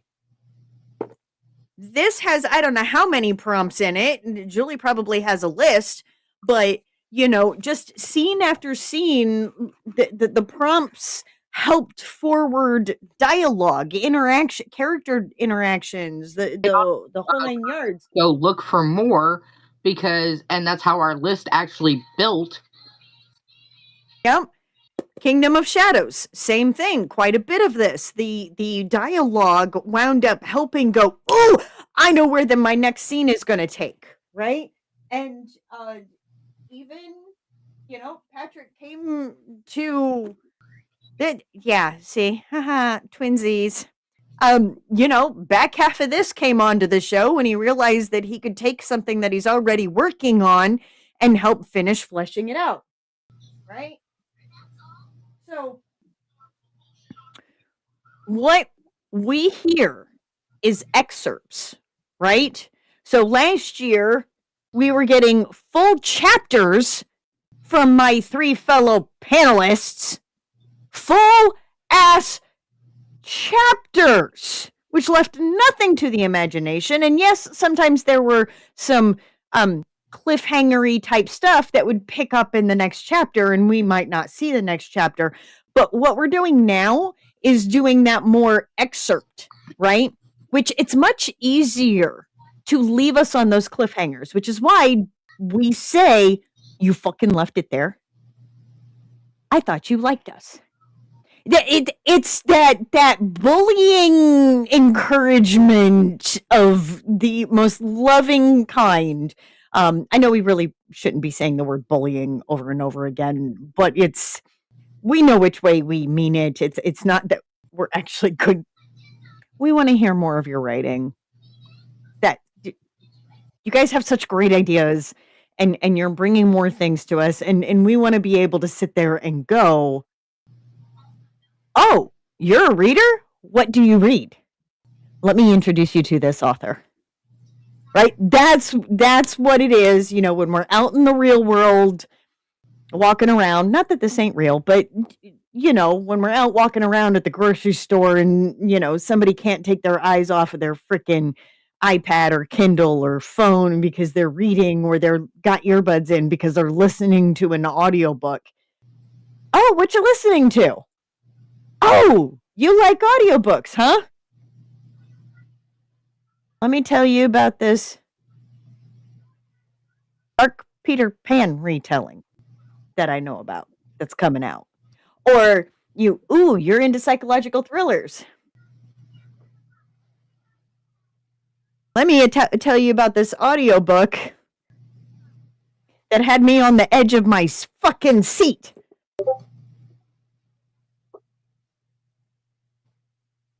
If we didn't sit there and go, I need more, that's where you left me hanging. And I beg your fucking Holy pardon. cow. And I beg your fucking pardon. How would you know that we liked it? Exactly, because it's not like you're watching us reading a book and then watching us throw the book across the room. Right. This literally, is our Which Izzy has done before. No, I have not done before. I have not thrown a book across the room. I won't damage my books that way. I've come very close. It's Jen that does that. That's right. It's Jen that does that. However, I remember Jeremy Meringue, who with our friend Addie does Wordy Nerds and Book Nerds Friday nights on TikTok. And I remember getting so angry and he was like, I'm sorry. I go, no, don't you dare. He goes, no, I'm not sorry. And I'm like, good, you shouldn't be. Because if I didn't give two shits about the characters, if the characters didn't move me, if they didn't get a rise out of me, I wouldn't be mad. Which means you did your job as an author correctly. to get me all riled up. And, if I was like, oh, yeah, it was a good book. How do you know, like, that you didn't do your job? Right? If I can't give you one instance in that book that didn't have me, like, throttled, whether that be emotionally, physically, wanting to throttle someone, or, feeling that gear shift and everything like that. If I don't feel that, and I can't tell you those parts that made me feel that way, you're going to question whether I even read the damn book. Exactly. Okay. But either which way, we're rolling for numbers now. So our first one up is number 9. All right. Here we go. And I've already got the poll set, so when we're ready. Great, cool. I was having trouble getting. Where's the window that I need?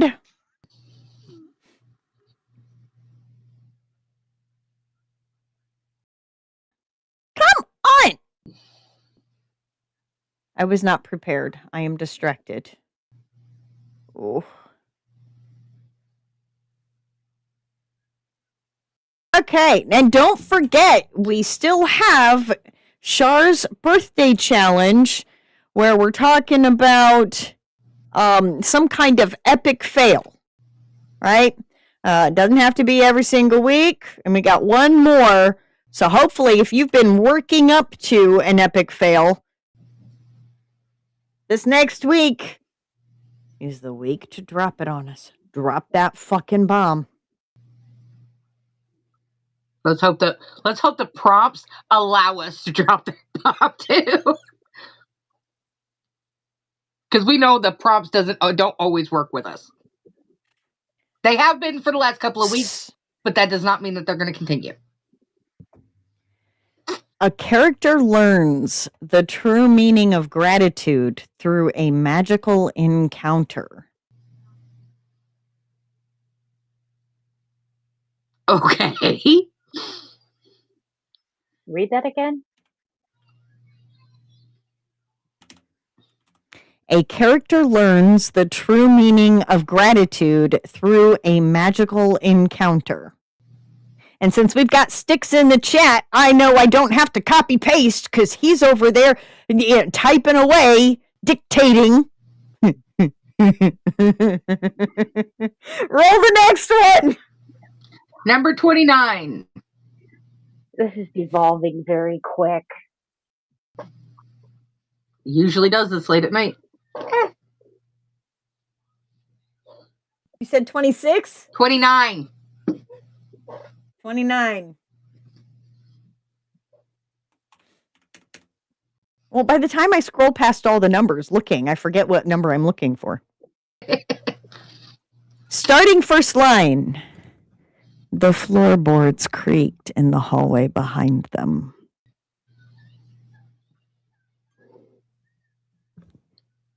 Okay. The floorboards creaked in the hallway behind them.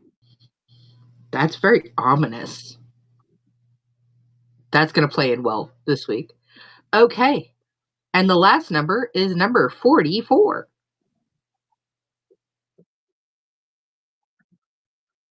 Use this dialogue.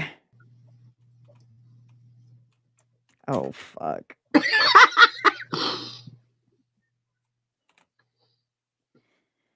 I always wondered who else knew. Oh, shit. Okay. Poll is up.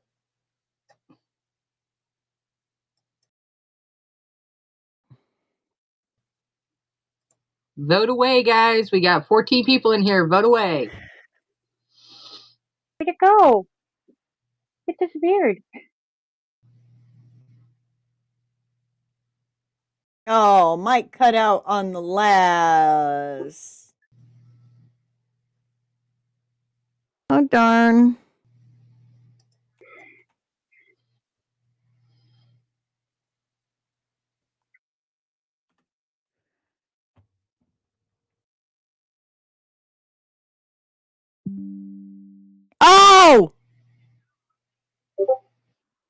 crashed. No! It's letting them vote. That's because we haven't closed Okay, anything it's still. Yeah, we didn't. And Okay. now we're back. Now We're back, and the poll is still apparently live. Okay.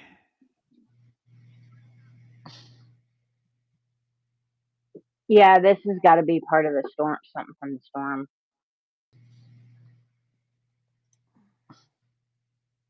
Oh, now you pop up on my big screen. All right, we got 11 votes and 17 people in the room. 28 people in the room. I was about to Back say, I'm when- seeing 28. Yeah. To answer Luna's question, Bitzer's answer, we will quite often use both, or if it's such an even across the board, we'll say use all of them, any of them, whichever ones you can get to. Sometimes they're all so good, we won't even vote on it. We're just sitting here going, you know what? Use as many as you possibly can. Take one and run with it, add the others in. We've also been known to force Julie or myself to break a tie. Back And when Julie we didn't French. vote. Yeah. And because back in the day, Julie and I hardly ever voted because there was always a clear winner. Our votes wouldn't have mattered.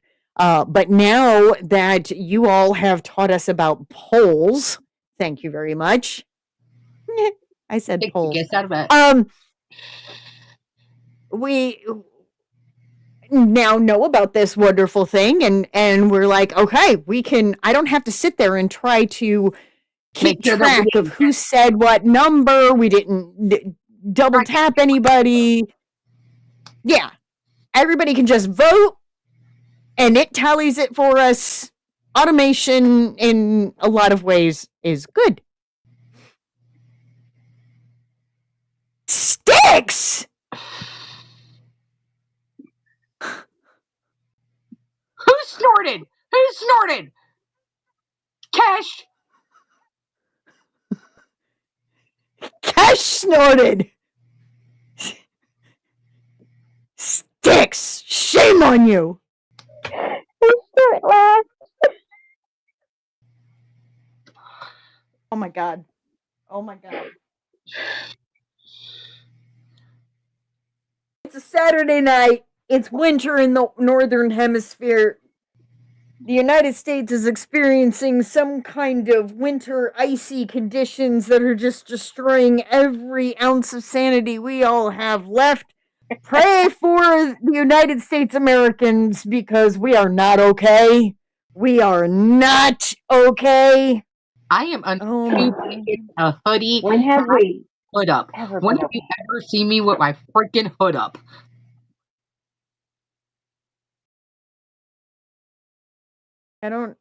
I have too much oxygen in my nicotine system for all this. All right. Well, Okay, where Right. are we? Yeah. Last I looked at the screen, we were neck and neck.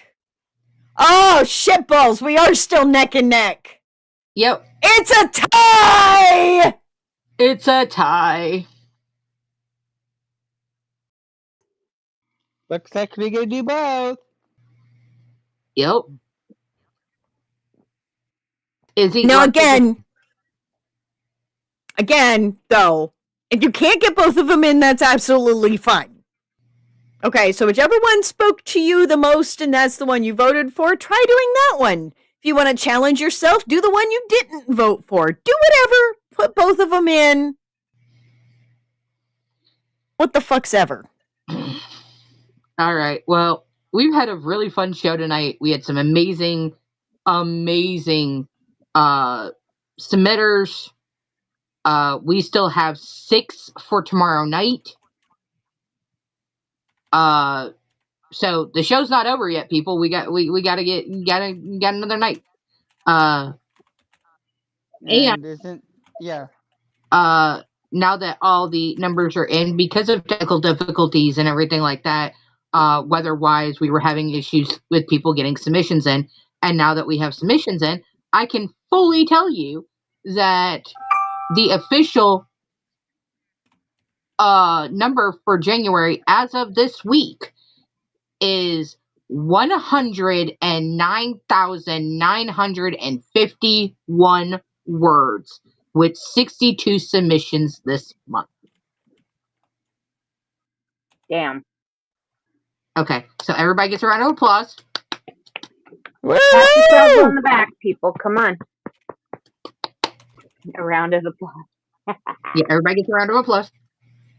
All right, so don't forget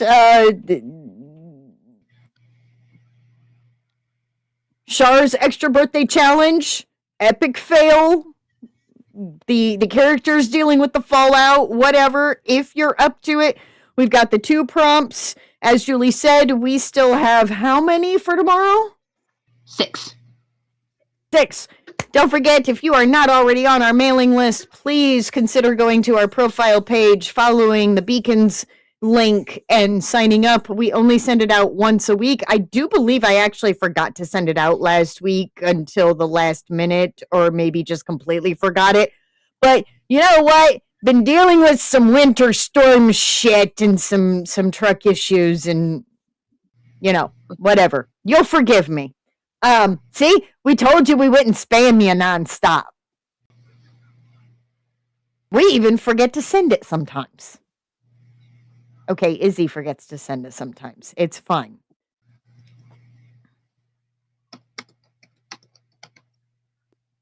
One quick message. Okay. And we're gonna go ahead and do we reveal when the epic fail has to happen? If you want to, pretty sure that with next week being the final week of Anonymous, and then on Sunday we will reveal who went to what. Right. Also, before next week, please let us know privately. I cannot stand to stress this enough. That's is one thing that we cannot get anybody to comprehend this month. But privately, message us. Let us know whether you want to remain anonymous or what name you wish to be listed under for the announcement on the if February you 1st. have not already told us or you've changed your mind. So if you've already told us in your emails, some of you are so good about consistently every single week following the directions, even though one of the directions in the email is to, you only have to tell us this if you've changed your mind. So if anything's changed, after you tell us, we kind of have it in our databases. But if you changed your mind, okay, if you want to remain anonymous after February 1st, please let us know that. If you have not already, although one person really, really, really should not remain anonymous, I want to shout it to the rooftops that they wrote what they wrote, and right now they're putting a gag on me. Oh, everybody's reminding. Everybody reminds. By the way, Sticks, if you've got an extra couple of minutes and you could pop over into Discord, I'd appreciate that. I do need to have a word with you as well. Any hoozles. Don't add to the population. Don't subtract from the population. If you get your ass arrested in this cold ass weather, I will leave you sitting. I'm sorry. It's too fucking cold to go outside. I'm not doing it. But at least call us. We'll get some money for your commissary. Otherwise, be brave, be bold, but always stay humble. And we will see you again tomorrow. Same bat time, same bat channel. Bye! yeah, that's right. I have a button for that.